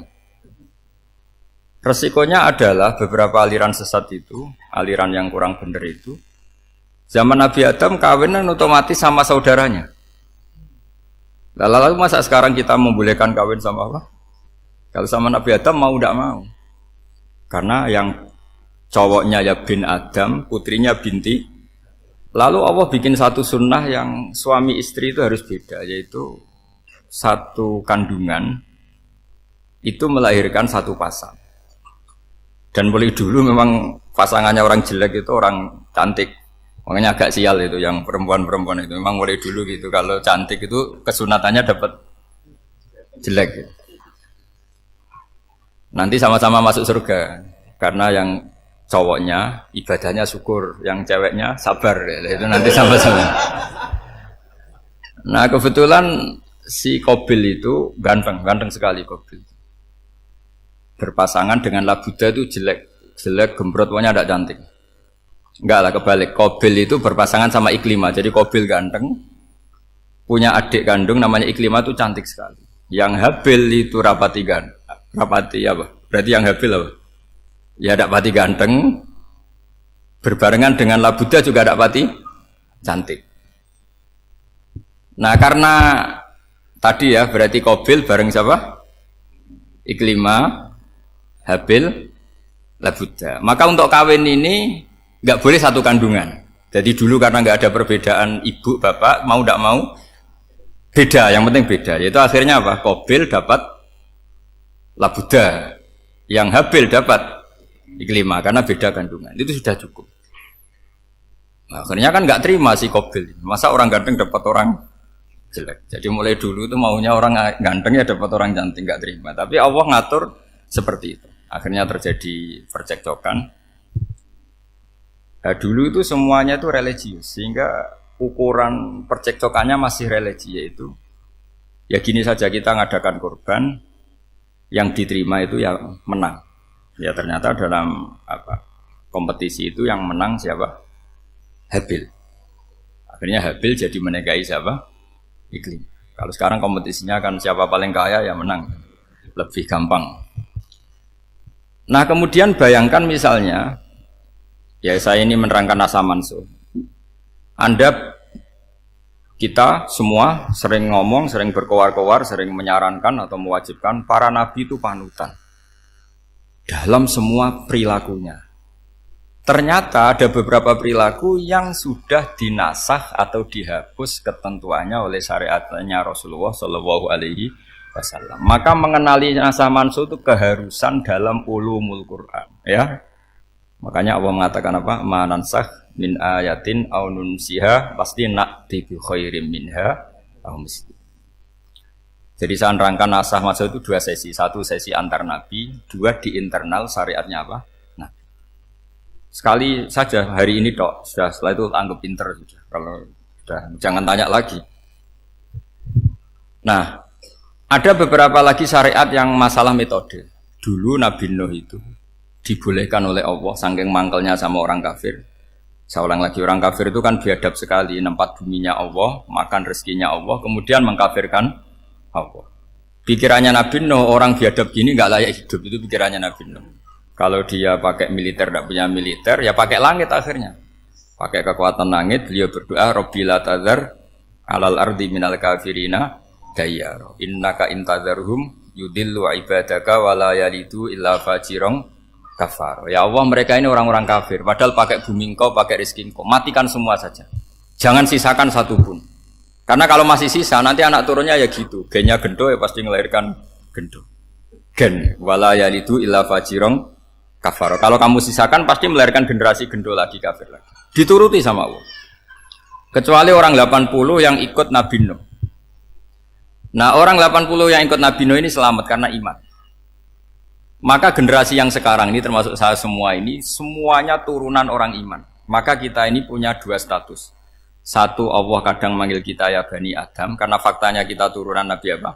Adam. Panggilan kedua adalah dzurriyyataman hamalna ma'anu. Orang-orang sekarang itu pasti turunan orang yang ikut perahunya Nabi No, jadi nasab kita ini sudah steril, sudah tidak ada nasab lewat kafir karena yang kafir sudah habis. Semua orang sekarang itu turunan Nabi Nuh, yaitu disebut apa? Dzurriyyataman hamal nama. Yaitu sekitar orang 80. Nah, oleh Allah Subhanahu wa taala syariat seperti ini pernah dituruti, yaitu akhirnya mereka mati semua kecuali orang 80 yang mukmin. Tapi uniknya Allah apa? Era Rasulullah Shallallahu Alaihi Wasallam, Nabi kita Nabi Muhammad itu diutus rahmatan lil alamin. Ketika Nabi didustakan, diusir, disakiti, malaikat gunung, beberapa malaikat, sing ahli adab spesial eksekutor lah, kira-kira gitu. Muhammad, kamu bilang saja ke saya, kalau kamu ingin orang-orang Mekah Bujal CS, saya hancurkan. Tapi apa kata Nabi? Saya berharap kalau mereka belum iman, anak cucunya iman. Karena bagaimanapun sperma ya atau calon bayi atau calon keturunan itu kan ada fi aslabir rijal atau fi zuhurir rijal. Jadi kalau dalam ilmu agama itu gen manusia itu disimpan di zuhurir rijal di punggung lelaki. Nanti dipindah ke arhamin nisa. Logikanya gini. Ini dengerin ya. Logikanya gini, misalnya Abu Jahal. Abu Jahal itu di situ ada orang namanya Ikrimah. Itu anaknya Abu Jahal. Itu orang mukmin. Akhirnya ya jadi orang alim. Abu Lahab itu di rahimnya di punggungnya ada perempuan namanya Darroh. Akhirnya juga orang mukminah. Saya berikan contoh. Khalid bin Walid itu anaknya Walid. Walid itu musuh besarnya Rasulullah. Tapi di punggungnya ada orang bernama Khalid. Ini dengerin. Nah di punggung ini kira-kira Allah sudah tahu apa belum? Jawabannya sudah. Artinya kalau ini mati atau kamu bunuh, kamu sebenarnya nggak bunuh orang kafir saja, bunuh calon orang mukmin yang sekarang masih bersemayam di punggungnya orang-orang kafir. Jadi bisa saja orang yang sedang kafir itu ada sekian calon generasi yang suatu saat mukmin. Itu syariat yang diajarkan ke Rasulullah Shallallahu Alaihi Wasallam. Karena kasefnya Nabi, kasef itu satu kondisi di mana seorang Nabi itu dipertontonkan sesuatu yang nggak kelihatan. Itu dalam bahasa Arab kasef atau mukasyafa. Nabi dipertontonkan ternyata banyak orang kafir yang di punggungnya itu ada calon generasi mukmin atau muslim. Akhirnya Nabi nggak berani. Jangan bunuh. Mungkin bapaknya ada iman tapi anaknya iman. Betul, Abu Jahal punya anak Ikrimah, Abu Lahab punya anak Darroh, Walid punya anak siapa? Khalid. Itu mirip seperti kita, bapak era sholat, anak ETPK sholat, akhirnya bapaknya katut sholat. Banyak nggak di Indonesia, bapaknya tidak bisa baca Quran, anaknya hafid. Nah, itu kalau bapaknya kamu habisi, tidak ada yang meselin. Makanya biarkan hidup saja. Nah, artinya gini, andaikan tidak ada ulama yang menerangkan nasa mansuh, dikira syariat Nabi Nuh itu abadan mu'abbadat, selamanya lama. Sehingga main teror sama orang kafir sah berdasar Nabi Nuh, padahal kita sudah ganti Nabi, yaitu syariatnya Rasulullah Shallallahu Alaihi Wasallam. Masyhur itu ketika Nabi ngendikan, saya tidak minta mereka dihukum, tapi ya Allah saya minta Allah mahdi qaumi fa innahum layak lamun. Mereka kafir itu karena tidak sehingga ada periode. Loh kalau perang itu beda, perang itu konteksnya duel, itu tidak harus sama Abu Jahal, Abu Lahab. Ada penjahat mau bunuh kamu wajib perang nggak? Wajib. Penjahatnya meskipun muslim apa harus kafir? Meskipun muslim. Maka kata ulama fikih sebetulnya perang duel itu bukan syariat muslim sama kafir tok. Masih muslim sama muslim, misalnya ada orang mau merkosa istri kamu, terus dia pamit gini, saya muslim loh, beri hak loh. Nggak bisa. Saya penjahat loh, muslim, jadi kamu nggak boleh merangin saya, ngelawan saya kan muslim. Nggak bisa, tetap harus dilawan. Makanya kata ulama-ulama fikih, pertarungan sama musuh itu tidak harus sama orang kafir. Orang muslim pun yang mengganggu kehormatan kita, misalnya mau merkosa istri Anda, itu harus dilawan. Makanya Nabi ngendikan, mangkutila duna mali fahuwa syahid, mangkutila duna harimi fahuwa syahid. Orang yang mati karena membela kehormatan keluarganya atau hartanya, maka dia mati syahid. Dan penjahat yang mati ini muhaddarun damu, diabaikan, sehingga nggak kena kisos, membunuhnya nggak kena. Misalnya ada penjahat mau bunuh kamu duel, menang. Kamu nggak kena kisos karena ini muhaddarun damu, diabaikan kehormatan. Padahal dia muslim, apa? Muslim. Ini perlu. Jadi ini memang ngaji ini agak jelimet, tapi gampang. Kan kalau paham nggak paham selesai, jadi nggak baca selesai itu. Sehingga kalau nggak ada nasa manso, maka orang selalu berpikir, pokoknya sementing ikut Nabi. Nah itu bahayanya kalau Anda tidak tahu detail, jangan-jangan syariat yang kamu ikuti itu syariat yang sudah berstatus mansukhoh, telah dicabut. Dan itu banyak. Makanya kata Sayyidina Ali ketika ada orang ngajar gak tahu nasa mansuh, halakta wa ahlakta, kamu rusak dan merusak orang lain.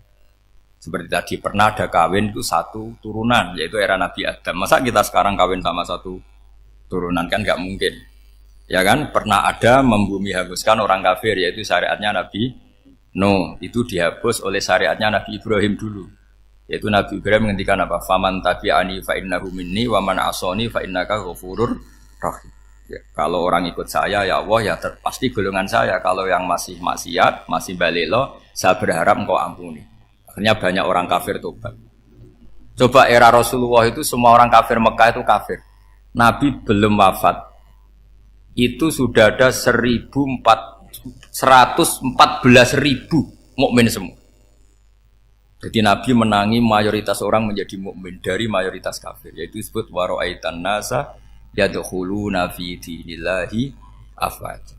Andai kan Nabi Muhammad pakai syariatnya Nabi Nuh, bisa enggak mengislamkan orang sebanyak itu? Enggak bisa kan? Maka ini penting mengenali nasa mansuh. Jadi periode cara wong Jawa maksud no tuntas. Robila tadar itu, pasot tuntas itu, menghabisi itu habis di periode Nabi siapa? No, syariat itu sudah enggak dipakai lagi. Yang dipakai apa? Faman tabi'ani fa innahu minni wa man asani fa innaka ghafurur rahim. Lah Nabi Muhammad ini nabi yang kena khitab anit tabi' millata Ibrahim hanifah. Jadi masternya Nabi Muhammad itu mentornya Nabi Ibrahim. Sehingga syariatnya ya faman tabi'ani fa innahu minni wa man asani fa innaka ghafurur rahim. Tidak syariat rabbila tadzar alal ardi minal kafirina daya.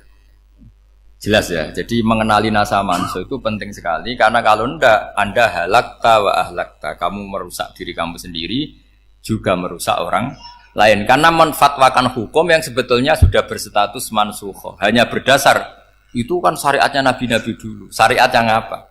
Syariat yang enggak pernah terhapus hanya satu, usuluddin, yaitu tauhid, itu sama. Tapi kalau syariat itu beda-beda atau furu'iyah itu beda-beda. Itu tadi saya beri contoh era Nabi dulu kalau ada pakaian najis dipotong, dibuang. Era Nabi Muhammad dicuci. Orang kafir dihabisi oleh langit. Era Nabi Muhammad enggak boleh, bahkan didoakan Allahumma hdi qaumi fa innahum la ya'lamun. Di Qur'annya apa? Wa in ahadum minal musyrikin astajaraka fa'jirhu hatta yasma'a kalam Allah summa ablihu ma'mana. Jadi kalau ada orang kafir enggak boleh main dihabisin, mereka beri peluang untuk mengkaji kitab Allah hatta yasma'a kalam Allah. Kalau mereka sudah berpeluang ngaji, harus summa ablihu ma'mana, harus dijamin keamanan. Ya, karena apa? Dzalika bi annahum qaumul la ya'lamun. Bagaimanapun mereka memang karena tidak tahu. Nah, kenapa tidak tahu? Enggak. Karena tadi mereka tertutup oleh kultur yang beratus-ratus tahun. Mbah-mbahnya mereka menyembah batu, menyembah berhala. Ya taunya itu ya Tuhan. Bagaimana Anda bisa menjelaskan sesuatu yang sudah beratus-ratus tahun kan tidak gampang. Maka ada periode dimaklumi. Apa? Kalau era sampean kan, mosok waktu disembah saking gobloknya orang. Kamu lahir kan sudah nyembah Allah, tidak nyembah batu. Bayangkan kalau kamu jadi mereka. Wong perut kamu saja disuruh makan pizza sakit kok. Karena saking lamanya makan sambal kan gitu. Kamu bilang perempuan Indonesia saja cantik kok, saking lamanya jadi orang Indonesia. Padahal orang Indonesia tanyakan orang Eropa, cantiknya di mana? Kamu lahir di Afrika, bilang orang Afrika itu cantik, tanyakan orang Eropa, cantiknya di mana? Hitam gitu kok. Jadi orang itu pasti terkooptasi oleh sekelilingnya. Orang Afrika akan bilang wanita Afrika itu cantik. Coba tanyakan orang Eropa, cantik apa enggak? Blas. Orang Eropa yang kulitnya gitu kata orang Eropa indah, kata sampean. Koyok anaknya kebo katanya kuda jadi. Jadi orang itu akan terkooptasi oleh sekelilingnya. Bayangkan kalau semua orang nyembah berhala terus kamu ndak, alasan kamu apa? Kan menentang mayoritas. Dan itu berat. Maka dimaklumi oleh Allah, dzalika bi annahum qaumul la ya'lamun fi manah panyeruarah. Nah, pemakluman ini yang mulai sekarang terkikis. Orang main pukul saja enggak mau ngaji. nggak mau ngaji Quran secara kafah. Jadi fatwanya Islam kafah, tapi ngajinya Quran nggak kafah. Ngambil 1-2 potongan ayat dipakai dalil. Jadi Islamnya inginnya kafah, tapi ngajinya Quran nggak. Kalau kafah ya hafal 30 juz itu. Kalau mau kafah ya hafal berapa? 30. Makanya saya sering bilang, saya sering dinasihati orang karena belum tahu saya ini hafal Quran. Bapak harusnya Islam itu kafah. Kata saya ya dimulai dari konsep Islam itu kafah dulu, apa ya hafal Quran secara kafah. Jadi ini penting saya utarakan. Bahaya sekali orang mengenali Islam tanpa mengenali nasah mansuh. Karena beberapa syariat Nabi sebelum kita itu berstatus mansuh. Terus contoh berikutnya, ini nasah mansuh antar Nabi apa khusus internal Nabi? Antar Nabi aja nggak selesai nih sampai subuh aja nggak selesai. Contoh yang paling keren mungkin cowok semua senang. Nabi Dawud dulu istrinya berapa? 99. Nah itu kalau masih halal itu kan berarti jenengan tuh punya istri berapa? Wah itu kan ngeri betul. Punya satu aja repotnya gitu, apalagi berapa? Punya 99. Terus kamu bilang gini, ini kan syariatnya Nabi Dawud, Nabi kan bisa diikuti. Pernah ada periode di mana seperti itu boleh.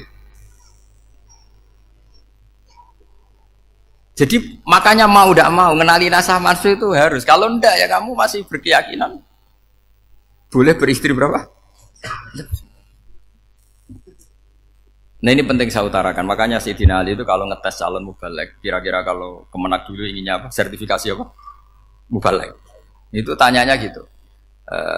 Ta'rifun an-nassa wal mansuh, kamu apa tahu nasah mansuh? La.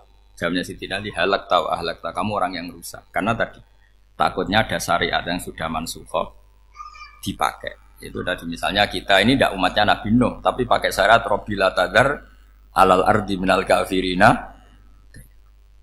Terus ketiga begini, misteri manusia itu. Dan ini kita tidak pernah tahu sampai kiamat, tapi ini ilmu harus kita diskusikan. Misalnya saya ini namanya Bahaudin. Saya sekarang hidup sampai 2019 sekarang. Kan hanya Allah yang tahu berapa turunan saya sampai kiamat dan statusnya kayak apa. Donald Trump juga gitu. Donald Trump itu sekarang kafir, tapi kita tidak pernah tahu nanti turunan keberapa ada yang Muslim. Lah turunan yang calon Muslim ini diletakkan di mana kita tidak tahu. Yang jelas kalau kamu bunuh itu katut itu. Artinya gini, logika membiarkan orang kafir itu ya ada logikanya. Gitu. Logika membunuh karena mereka mau membunuh kita ya ada logika fikihnya, karena kalau kita ada membunuh dibunuh. Makanya semuanya hukum ini terus bergantung al hukmu yaduru ma'ilatihi wujudan wadam. Di sini terus dipertemukan. Makanya semua nabi itu kalau yang namanya membunuh pasti pas perang saja, karena ini kondisi yang memang pilihannya hanya dua, kalau nggak dibunuh ya membunuh. Ada duel lah itu. Maka ini butuh kajian fikih dan orang nggak boleh subjektif dalam hal ini. Saya ulang lagi, tidak boleh subjektif. Karena tadi, orang yang kamu katakan sekarang misalnya Zaid, kamu itu bodoh sekali. Kenapa bodoh? Nggak hafal Quran, nggak pernah kuliah, nggak pernah ngaji. Ternyata Zaid ini bersemayam calon anak yang alim alama hafal Quran. Namanya Umar, tapi masih jadi sperma. Suatu saat Zaid itu punya anak alim alama. Kan banyak orang nggak bisa baca Quran punya anak hafid. Banyak nggak di Indonesia? Banyak nggak petani yang punya anak dekan? Petani punya anak dekan. Yang dekan punya anak naik kelas saja susahnya bukan main. Banyak kan? Nah ketika dibalik nanti ada dekan punya anak goblok, yang petani punya anak dekan pinter mana? Kita tidak pernah tahu. Makanya ini kan ya sudah, kalau nggak pernah tahu ya bilang saja wallahu alam, kan selesai. Daripada keminter keliru kan ada wallahu alam. Makanya cerita favorit guru saya, Kiai Haji Maimun Zubair itu punya apa namanya Kiai Zubair. Itu cerita favoritnya itu ada santri namanya Soleh. Soleh itu alim alam. Orang Madura itu cara berpikir kan kalau kiai saja alim seperti itu, apalagi bapaknya.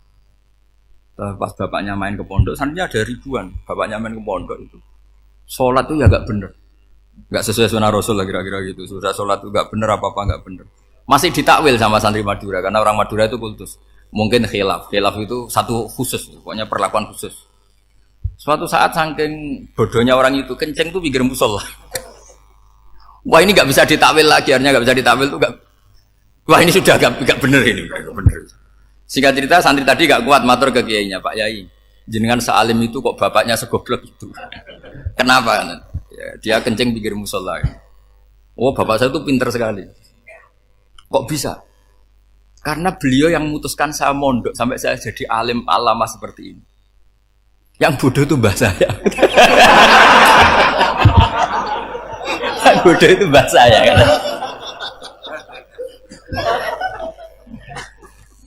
Artinya gini, sekarang misalnya Anda dekan, atau Anda rektor, atau Anda profesor, atau Anda kiai top, mubalek kondang. Anda mubalek kondang terus punya anak, gobloknya bukan main. Atau apalagi anaknya ketangkep KPK. Yang satu anaknya orang bodoh jadi dekan. Kalau kompetisi ini pinter mana? Ada ahli metodologi, tapi anaknya itu terlibat narkoba. Yang ini petani utun, anaknya dekan. Kira-kira kalau dikompetisikan pinter mana? Anaknya pinter petani tadi gitu. Yang ketika petani kamu vonis bodoh gitu. Tapi siapa tahu kalau ini menyimpan calon. Paham ya? Kita tidak pernah tahu. Makanya Quran selalu ngajari dalam ilmu sosial itu wa in adri la'allahu fitnatul lakum wa mata'un ila. Dalam ilmu sosial itu kita harus jawab tidak tahu. Manusia itu makhluk yang paling enggak jelas gitu. Sekarang soleh suatu saat bisa saja enggak soleh. Yang sedang enggak soleh suatu saat soleh. Sesuatu yang mungkin rubah kok kamu fanatik itu gimana? Nalarnya itu gimana?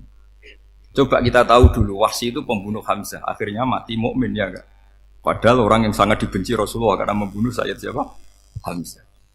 Sa'labah yang tukang itikaf di masjid akhirnya su'ul Fatimah. Kita tidak pernah. Nah kalau nggak pernah tahu ya tidak usah terlalu fanatik biasa. Kayak jenengan seneng saya itu ya saya tidak tahu sampai kapan ya. Saya seneng sampean sampai kapan ya. Kayak suami istri itu. Pas nikah harmonis bulan madu sampai kapan bertanya. Yang jelas paling awet itu pasangan jelek itu pasti nggak awet. Makanya jadi guyonan. Pasangan itu jangan baik-baik gak awet. Kalau jelek itu awet. Ternyata maksudnya cantik sama ganteng. Itu suatu saat pasti jadi jelek. Yang jelek sama jelek pasti jelek terus. Makanya jadi guyonan. Kalau pasangan jelek itu awet katanya. Tapi kalau pasangan baik, ternyata baik wajahnya itu pasti gak awet. Suatu saat pasti jelek. Tapi yang jelek awet. Karena mulai dulu ya jelek sampai itu. Awet jeleknya maksudnya bukan. Ya jelas ya. Jadi saya mohon sekali ini ilmu. Sampai ndak urusan ini bukan urusan cocok tidak cocok tapi ilmu. Ilmu harus kita dengar bahwa syariatnya para nabi itu yang sifatnya furu'iyah, tidak usuliyah, tidak tauhid itu potensi rubah. Sehingga mengkaji nasab manusia itu satu keharusan seorang ulama. Makanya setiap ada syariat nabi hal hadis syariah mu'abbadah amla, mansukha amla. Karena potensi itu tinggi. Kita tahu dulu semua nabi sholat menghadap apa? Baitul Maqdis. Era Rasulullah dipindah ke Ka'bah. Tapi kalau kamu katakan total Baitul Maqdis ya tidak juga. Nabi Ibrahim mulai dulu madhabnya ke Ka'bah. Tapi kalau Nabi Musa ke Baitul Maqdis. Sesuatu yang furu'iyah. Kenapa ini furu'iyah? Jawabannya sederhana. Ketika seseorang menghadap Ka'bah itu menghadap batu apa menghadap Allah? Allah. Ketika menghadap Baitul Maqdis hakikatnya menghadap Allah apa menghadap Baitul Maqdis? Allah. Maka menghadap Ka'bah itu sebenarnya masalah furu'iyah. Yang masalah usuliyah adalah inni wajjahtu wajhiya lilladzi fataras samawati wal ardh. Yang permanen adalah menghadap Allah Subhanahu wa taala. Cuma secara prosedur syariatnya secara zahir menghadap Ka'bah. Maka potensi rubah karena ternyata itu furu'iyah. Untuk kiblatnya itu furu'iyah. Yang permanen adalah menghadap ke Allah Subhanahu wa taala. Ini pentingnya. Jadi terus sekarang masih antar nabi apa di internal nabi? Ini sudah mau selesai waktunya, sudah habis. Internal. Ini sudah selesai, ini sudah pas. Mohon Pak ambil. Oh. Jam ini sudah. Sampai mana tadi? Diteruskan apa enggak? Sudah ya, sudah kayaknya sudah. Biar kelihatan cerdas. Sekali pertemuan sudah pinter gitu. Berapa? Setengah jam sudah pinter gitu. Yang internal nabi apa antar nabi? Internal ya, sudah sekarang ke internal. Kalau internal lebih banyak lagi contohnya. Yang masyhur tentu masalah Baitul Maqdis. Dulu Rasulullah pernah sholat menghadap Baitul Maqdis 16 bulan. Berapa? 16 bulan, kila 17. Pokoknya khilafnya hanya 16 dan 17. Kalau ada bilang 10 bulan berarti gak pernah ngaji. Khilafnya, karena khilafnya itu hanya 17 sama 16. Akhirnya sama Allah diminta, disuruh menghadap ke Ka'bah. Saya ulang lagi, itu tetap masalah antar nabi sebetulnya. Begini, makom itu kalau dalam bahasa Arab bukan kuburan. Kalau di Indonesia kan makomnya Sunan Bonang itu kan kuburan. Kalau makom dalam bahasa Arab itu sesuatu yang pernah dipakai singgah, itu namanya apa? Makom. Lalu Rasulullah itu pertama di Medina itu madhep Baitul Maqdis itu 16 bulan. Orang Yahudi senangnya bukan main, sampai mereka bilang gini, Muhammad tuh gaya-gaya nantok punya agama baru, tapi kiblatnya ikut kita. Baguslah anak itu, katanya. Masih tahu diri katanya. Bagus katanya itu masih tahu diri. Jadi senangnya bukan main orang Yahudi. Karena kiblatnya Muhammad sama dengan mereka. Ya tentu mereka jangkar Muhammad, bukan Sayyidina Muhammad atau Rasul Muhammad, karena mereka masih gak iman.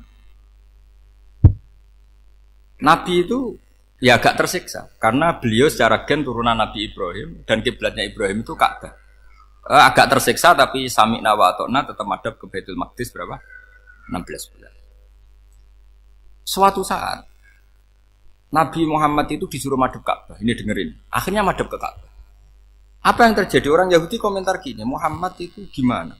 Dia di perantauan, rindu sama keluarganya. Terus rindunya itu diaplikasikan jadi perilaku agama. Jadi dia madhab Ka'bah, dianggap kangen. Kayak saya kan orang Rembang. Rembang itu apanya Jogja? Timurnya apa? Nggak, Jakarta itu mana Jakarta? Barat sana ya? Ibaratnya saya orang Jakarta, terus merantau di Jogja. Dulu kiblatnya itu menghadap ke timur. Terus ketika madhab ke barat, kata sampean, wah itu padunya kangen apa? Keluarga. Juga kurang ajar orang Yahudi. Jadi orang Yahudi itu memang paling pinter bully. Makanya kalau sampean tukang bully itu ya agak-agak ya enggak. Saya enggak ngomong agak ya pokoknya agak-agak ya. Pinter bully orang Yahudi. Makanya enggak ada orang debat sepinter orang Yahudi. Yang bisa ngalahkan hanya Tuhan itu. Orang Yahudi yang bisa ngalahkan hanya Tuhan. Loh Sayyidina Ali orang paling terkenal cerdas. Itu kalau sama orang Yahudi itu pusing. Karena ya apa logikanya itu? Saya beri sekian contoh. Ada orang Yahudi tanya gini, Muhammad, kalau kambing mati itu yang bunuh siapa? Ya Allah, mati langsung itu. Agama kamu itu aneh, Mak. Yang langsung sentuhan Allah haram, tapi yang lewat tangan-tangan jahil manusia malah halal. Harusnya itu yang halal kan orisinal, langsung Allah yang bunuh. Jadi uteknya itu aneh, dari cara berpikir itu aneh. Nah cara sampean ini kan, nak halal pangan kue. Tapi Nabi kan nggak boleh bertutur kata kasar gitu. Kalau yang jadi Nabi saya untalan ngono kan gitu. Tapi Nabi kan nggak boleh kasar. Jadi Nabi itu problem karena nggak boleh apa? Kasar. Kalau kita kan gampang, wis nak halal untalan kan selesai apa? Tapi Nabi nggak boleh kasar gitu. Jadi nggak Nabi, ya sampean itu kan enak. Mau keliru ya pantas, mau apa saja pantas. Karena kan nggak panutan. Kalau Nabi nggak bisa meluruskan kebenaran itu harus tetap sesuai akhlak. Ya jadi agak kerepotan. Makanya punya Umar alhamdulillah ada yang nggak perlu aturan gitu. Jadi enak. Jadi ya itu memang aturannya harus itu. Coba Nabi itu perang tapi nggak boleh bunuh. Kayak apa susahnya? Beliau jadi sasaran tembak tapi nggak boleh bunuh. Kalau sahabat kan enak, duel, merilek, santai, bisa tarung. Kalau Nabi nggak boleh. Makanya Nabi meskipun ikut perang terus gak ada sejarah orang yang dibunuh. Ya, hanya satu peristiwa itu pun dibaca orang kafir, ditangkis Nabi, pedangnya kembali ke dia mati. Tapi gak ada yang Nabi. Karena Nabi kalau pembunuh nanti itu terus kayak pendekar kan susah juga punya Nabi kok. Habis perang misalnya Nabi tanya, Muhammad habis serang berapa? 1000. Ya repot juga punya Nabi mantan apa? Pembunuh meskipun yang dibunuh orang kafir, tapi kan kayak apa ya? Fitrah manusia itu akan menolak kepemimpinan orang yang gitulah pokoknya nggak bisa diterangkan itu. Makanya Nabi itu nggak pernah bunuh, meskipun kayak apa musuhnya tapi nggak pernah bunuh. Untungnya di sekeliling orang-orang yang tadi. Jangan bilang tuh suka bunuh ya, pokoknya perang gitu ya. Perang dengan bunuh itu beda loh. Ya. Kalau perang itu fair apa? Fair. Sampai mana tadi? Nabi Ibrahim ya. Makom tadi saya ulang lagi. Nabi Muhammad menghadap ke Baitul Maqdis itu hanya Allah nuruti. Ini loh Nabi betul. Tahu betul bahwa di antara syariat adalah Baitul Maqdis karena semua Nabi pernah berkiblat Baitul Maqdis. Tapi Nabi ketika menghadap ke Ka'bah, Nabi juga dibilangin sama Allah. ini loh syariat yang benar, karena Ka'bah juga kiblat sing aktaku, lebih tua ketimbang Baitul Maqdis. Maka disebut Ka'bah Atiqah. Ilal Baitil Atiq. Kalau Quran bahasakan Ka'bah apa? Wal yatawafu bil Baitil Atiq. Atiq itu tua sekali. Ya sudah. Ketika berstatus tua itu orang Yahudi seneng, mergo roh kelirune Muhammad. Mereka nantang, Muhammad ayo debat terbuka. Nabi rawuh. Bagaimana Anda bilang Ka'bah itu kiblat tertua? Wong Ka'bah itu pertama yang menghadap sana itu ya kamu. Semua Nabi menghadapnya ke Baitul Maqdis. Terus Nabi Muhammad mulai berargumentasi ilmiah tadi. Enggak, Ka'bah itu kiblatnya Ibrahim.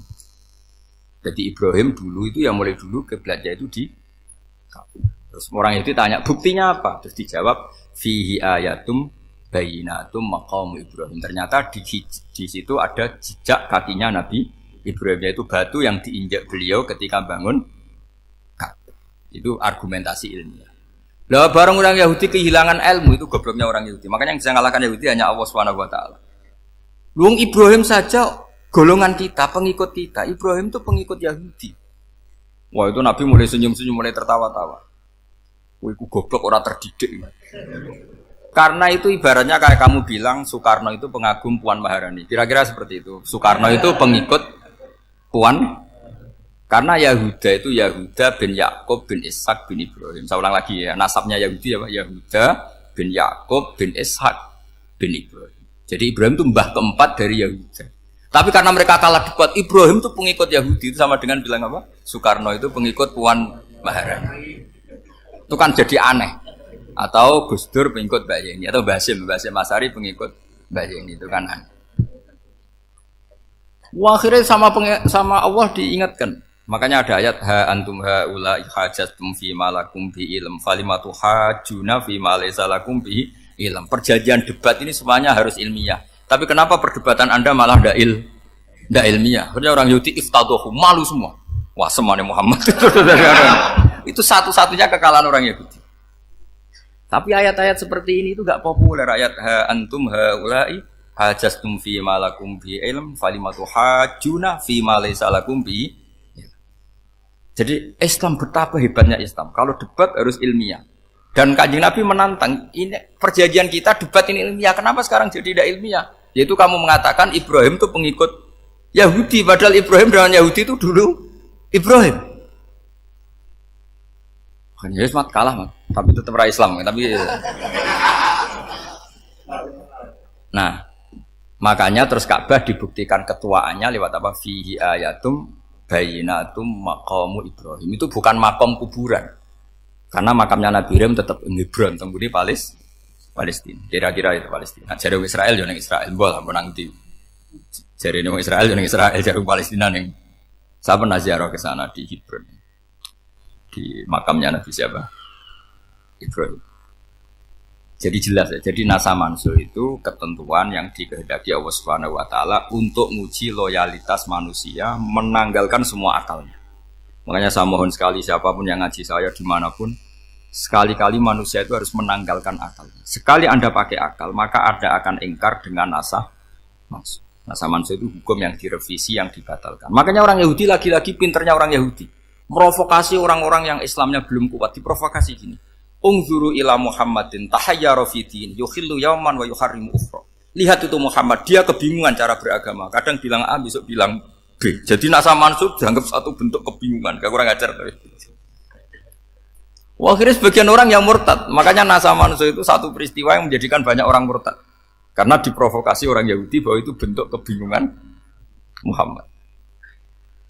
Akhirnya terus saya qulu sufaha minan nasi ma wallahum an qiblatimul lati kanu alaiha. Kelirunya orang Yahudi adalah ternyata nasa mansuh yang dipilih Rasulullah itu semuanya ada di Taurat dan Injil. Termasuk di Taurat dan Injil disifati dan Nabi yusolli ilal qiblatin, bahwa Nabi ini akan bersolat dengan dua kiblat. Makanya tetap ditantang. Qul fa'tu bit Taurati fatluha in kuntum shadiqin. Kalau kamu tidak percaya bahwa saya ini orisinil, ayo bareng-bareng mengkaji Taurat. Tapi mereka tidak siap mengkaji Taurat. Karena Taurat semuanya mendukung Rasulullah Muhammad SAW. Fatluha in kuntum shadiqin. Makanya ini penting sekali ngaji. Jadi perdebatan itu macam-macam. Dan itu pinternya orang Yahudi. Ungzuru ila Muhammadin tahayyara fi dini Yukhillu yauman wa yuharrimu ukhra. Ini penting sekali. Makanya nasa mansu itu uji loyalitas. Itu Imam Malik kalau mencontohkan ke Imam Syafi'i. Saya berisikan contoh fikih. Ini saya melanggar waktu ini. Ini sudah saya yang tidak mengesahkan diri saya. Ya misalnya ini ya, ini kertas saya bawa ya, ini kertas saya bawa. Terus ini tak kasih uang misalnya, uang 100.000. Atau kalau contoh Imam Syafi'i dulu dididik Imam Malik begini. Ya Syafi'i kalau kamu punya 2 budak, 2 pembantu, kalau dulu kan masih ada budak, 2 pembantu lah kira-kira. Seneng mana, yang cerdas sama yang goblok? Seneng yang cerdas. Kalau yang nurut sama yang bantahan, seneng yang nurut. Lah yang nurut itu yang goblok. Makanya tinggal dibalik saja. Kamu tak beda ya. Seneng mana punya istri yang cerdas apa yang goblok? Coba jawab. Atau ibu-ibu mbak-mbak ini, seneng mana punya suami yang cerdas atau yang goblok? Kalau cerdas gak bisa diakali. Tapi goblok nurut tapi ya kadang sini-sini kan dengan sini. Nah, itu kan antar manusia. Masalahnya kita menghadapi Allah Subhanahu wa taala yang semua kita pasti bodoh. Kita menghadapi Allah Subhanahu wa taala yang semuanya kita pasti bodoh. Allah jelas ngendikan wa kanal insanu dzaluman jauhlah. Manusia itu banyak dolimnya. Dolim itu sifat mubalaghah. Kalau orang dolim sekali dolim, kalau sering zalum, kalau jahil biasa jahil, kalau banget jahili jahul. Bahasa Arab kan gitu memang. Ghafir, pengampun biasa. Kalau ghafur selalu mengampuni. Syakir, makanya sifatnya Allah Ta'ala ikut wazan fa'ul semua. Ghafur, syakur. Atau diikutkan wazan fa'al. Kalau goblok biasa jahil, goblok banget jahal kan itu. Kafir biasa kafir, kalau kafir banget kafar. Ya, jadi wazan balaghah itu bisa fa'al, bisa fa'ul ya. Kafirin, kafar atau kafur. Paham ya? Malah ngaji nahwu. Ya, tapi ini memang perangkatnya ya. Ini kan perang mau tidak mau. Makanya misalnya Allah tidak suka kulla kafarin banget kafir ya, Pak. Paham ya? Kulla khawanin banget khianate. Kalau khain khianat biasa, kalau khawan sering khianat. Lah manusia itu kata Allah apa? Zaluman. Wis banget dolime, banget bodoh. Itu kalau yang ngarang hikam mencontohkan tuh gini. Manusia itu pas bener saja salah, apalagi pas salah. Jadi manusia itu kata Imam yang ngarang hikam itu man itu kanat mahasinhu masawiyah faqih fala takunu masawihi masawiyah. Ketika baik saja buruk, apalagi ketika buruk. Coba kalau ada orang dermawan sama teman-temannya, tanyakan istrinya. Duit dihambur-hambur, disikno kanca ngalono bojo. Mesti gitu. Teman yang sering silaturahim ke teman-temannya, kata temannya baik, senang silaturahim, tanyakan istrinya, oh meninggali wong. Jadi manusia pas baik saja ada buruknya. Apalagi pas buruk. Makanya dulu bapak saya ngajarin saya istiqomah ya apik ya. Tapi kadang-kadang nak keterusan itu ora istiqomah ngangkangi orang dia tidak punya kesempatan. Misalnya ada imam masjid ngimami terus sampai tua sampai mau mati. Itu istiqomah apa tidak memberi peluang yang lain? Tidak jawab aja. Jadi itu manusia. Jadi pas baik saja buruk. Apalagi pas buruk. Kayak saya gini di sini ngajar baik, tapi saya ada sopannya harus di atas. Padahal banyak orang sepuh ada Pak On, ada beberapa yang kan terpaksa nggak sopan. Tapi sampean yang nyuruh, berarti sampean yang dosa. Kemarin saya minta di bawah supaya ganjaran saya utuh ini gara-gara begini ganjaran saya ini agak terkredit terdebat itu karena itu. Saya teruskan. Jadi manusia itu punya sisi itu karena manusia itu dzalum dan jahul. Wa kanal insanu dzaluman. Problemnya ini ngadepi Allah yang selalu pinter, yang kita selalu bodoh. Misalnya gini, kamu ditanya Allah. Ini contohnya Imam Malik. Ikla hadi sokhra fa inna tahtaha dhahaban. Coba bongkahan batu itu kamu angkat, di bawahnya ada emas. Lalu budak yang pinter berlogika, oh disuruh buka itu karena ada emas toh. Berlogika. Kalau budak yang goblok enggak, ya disuruh ya diangkat saja. Ada emas apa enggak karena perintah ya diangkat. Yang satu nurut karena perintah, yang satu nurut karena ada emas, ada sesuatu. Logikanya suatu saat Tuhan tuh hanya bilang gini tok, ikla hadis sokhroh, batu itu angkat. Yang nurut yang goblok permanen tadi kan langsung angkat. Yang pinter, ini ada apa lagi Gusti kok harus diangkat? Ya gak ada apa-apa, nyuruh saja kata Allah gitu. Wah, tidak bisa. Sesuatu harus ada alasannya. Itu kira-kira mangkel loh apa enggak? Oh, mangkel. Nah, logikanya manusia seperti itu. Makanya dua murid pinter, di rakyat pinter, presiden ya susah mesti demo. Goblok ya susah di sini uang. Ini kan nggak ada pilihan. Memang manusia itu nggak ada pilihan. Nah, sekarang masalahnya gini di fikih ini, saya kembali lagi ke fikih. Pertanyaannya secara fikih begini. Misalnya iddah. Iddah itu seorang perempuan ditinggal mati suaminya atau ditinggal atau cerai. Itu kan ada namanya apa? Iddah. Iddah itu memastikan apa tujuannya? Memastikan rahim itu steril dari mani atau sperma zaut awal. Supaya nanti kalau dinikah orang lain tidak terjadi ikhtilatul ansab, nasab. Oke, berarti iddah kita beri argumentasi secara ilmiah li baro'atir rohmi. Jadi misalnya Zaid menceraikan istrinya Sri dalam keadaan masih bisa haid. Iddahnya 3 kali masa suci. Wal mutallaqatu yatarabbasna bi anfusina salah satu guru. Lalu karena secara teori medis kalau haid berarti bukti tidak hamil. Apalagi kalau haidnya terulang-ulang sampai 3 kali pasti tidak hamil. Jika kalau nanti dinikahi orang lain pasti kalau ada anak ya anaknya zaud sani atau zaud kedua. Berarti alasan iddah li baro'atir rohmi. Oke, kita sok pinter, sok bijak. Pertanyaannya adalah sekarang sudah baru 1 bulan suaminya di Malaysia nggak pernah ngumpuli. Dicek di medis juga berbukti tidak hamil. Apakah boleh tanpa iddah? Semua ulama mengatakan tidak boleh. Tapi ini kan rahimnya jelas bersih. Ya karena iddah itu nuruti perintah pangeran. Pokoknya tetap iddah. 3 kali masa suci. 3 kali masa suci atau masa haid. Itu ada perdebatan ulama. Tapi kan ini terbukti bersih Gus. Meskipun terbukti bersih kata Allah harus iddah 3 bulan atau berapa? Kira-kira 3 bulan 4 bulan ya tetap harus iddah. Kowe milih mana? Sok pinter. Gusti, berhubung ini. Pangeran mbok terangno gitu. Berhubung. Jadi Tuhan apa mbok wari? Berhubung Gusti ini jelas steril dari sperma zaut awal, enggak usah iddah Gusti. Sama aja kamu disuruh majikan kamu ikhla hadis sakhra, berhubung enggak ada apa-apa, enggak usah ya. Kira-kira mangkel ndak budak yang seperti itu? Mangkel.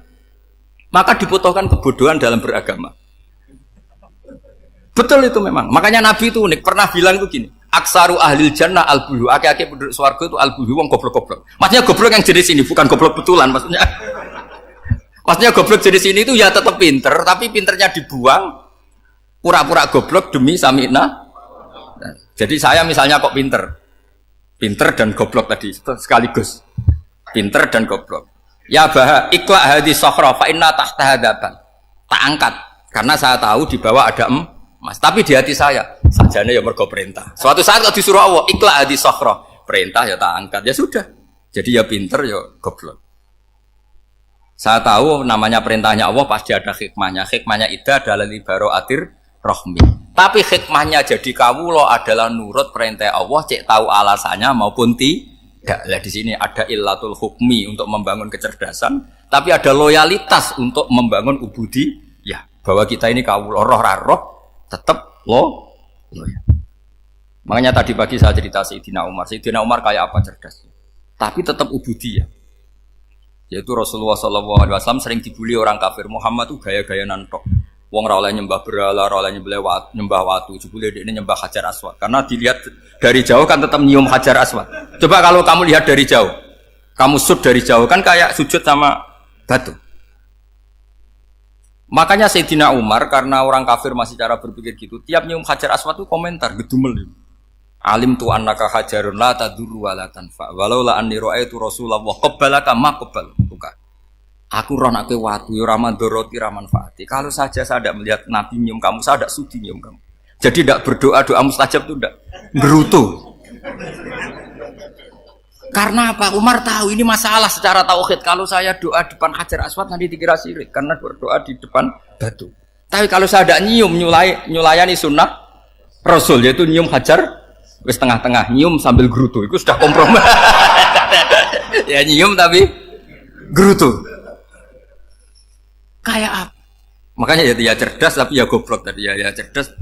Itu uniknya Rasulullah. Jadi muji orang pintar ya sudah langit. Tapi Nabi pernah dalam satu hadis mengatakan aksaru ahlil jannah al-bulbu. Aki-aki penduduk swarga itu orang bodoh. Artinya orang bodoh itu bukan bodoh betulan kan. Dia meninggalkan akalnya demi loyalitas ubudiyah. Nah, untuk menutup sesi ini terakhir betul, tak tutup setelah ini selesai. Untuk menutup itu bukti begini, perang Badar itu perang yang nggak mungkin dimenangkan umat Islam karena orang kafir itu 1000 dengan pasukan full dengan peralatan perang full.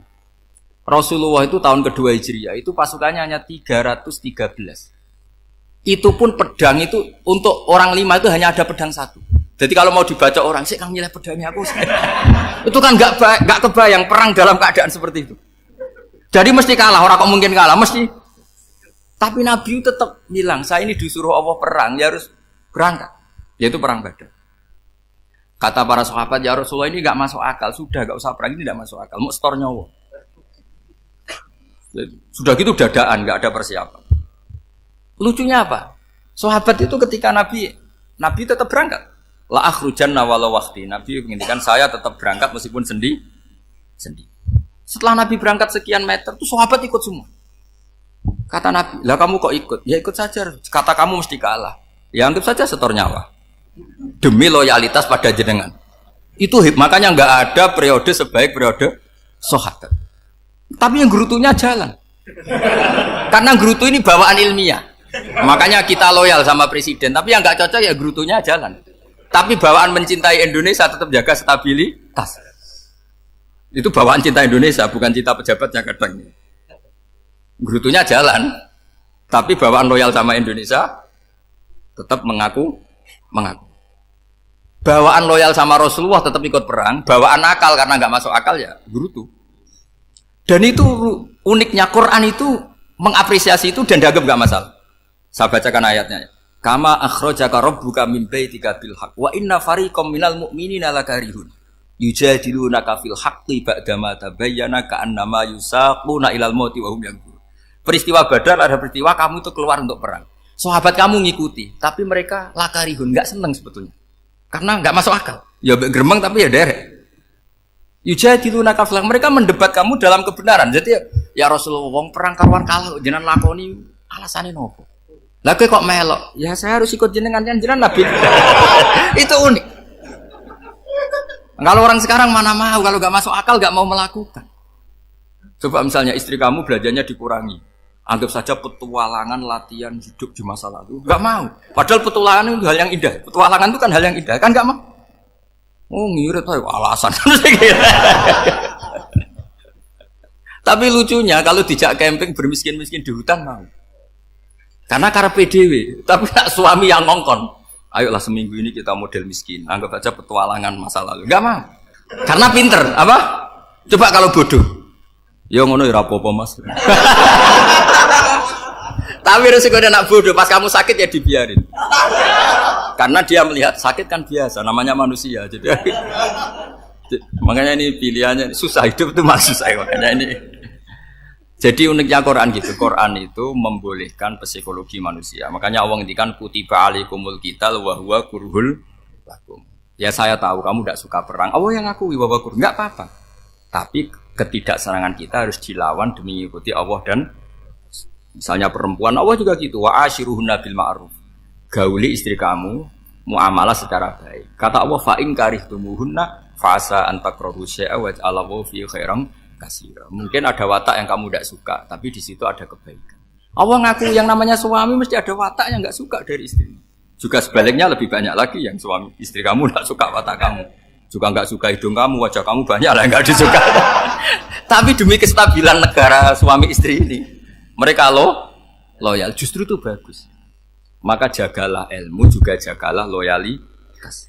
Itu yang perlu saya utarakan. Jadi makanya agama ini dibangun dua. Satu kecerdasan hikmah, yaitu ya al-hukmu ya duru ma'ilati wujudan wa adaman. Tapi juga ada ubudiyah, bahwa agama ini milik Allah. Maka sami'na wa ata'na. Karena begini logikanya, saya ulang lagi masalah batu. Iqla hadis sokhro fa inna tahta adaba. Terus saya angkat, pembantu saya ngangkat. Dia saya gaji atas nama apa? Nurut kan? Atas nama menemukan emas apa atas nama nurut? Nurut, karena emas itu juga penemuan saya, milik saya. Ngangkat batu yang nggak ada emasnya juga atas nama nurut. Jadi rapot yang saya berikan ke pembantu saya itu tentang nurut dan tidak nurut. Saya kan tidak peduli dengan cerdas dan tidak cerdas. Itu kan tidak sesuatu yang menguntungkan saya. Nah Allah juga gitu. Kecerdasan kamu, pinter kamu itu tidak menguntungkan Allah Subhanahu wa ta'ala. Karena Allah itu tidak butuh pinter kamu, cerdas kamu. Allah hanya butuh mental ubudiyah kamu. Makanya Allah mensifati nabinya hanya subhanalladzi asra bi abdihi, karena status tertinggi manusia adalah sifat kehambaan. Makanya ya Tuhan nafsul mutmainnah irji'i ila rabbiki radiyatan mardiyah fadkhuli fi ibadi. Berstatuslah sebagai hamba baru wadkhuli jannah. Nah, kalau kamu berstatus hamba ya harus baik, gak usah kalian bantah. Coba kalau kamu rasional, ya Allah kenapa bikin surga nanti-nanti? Engkau kan bikin sekarang, ngapain repot-repot nanti? Jadi kacau semua agama.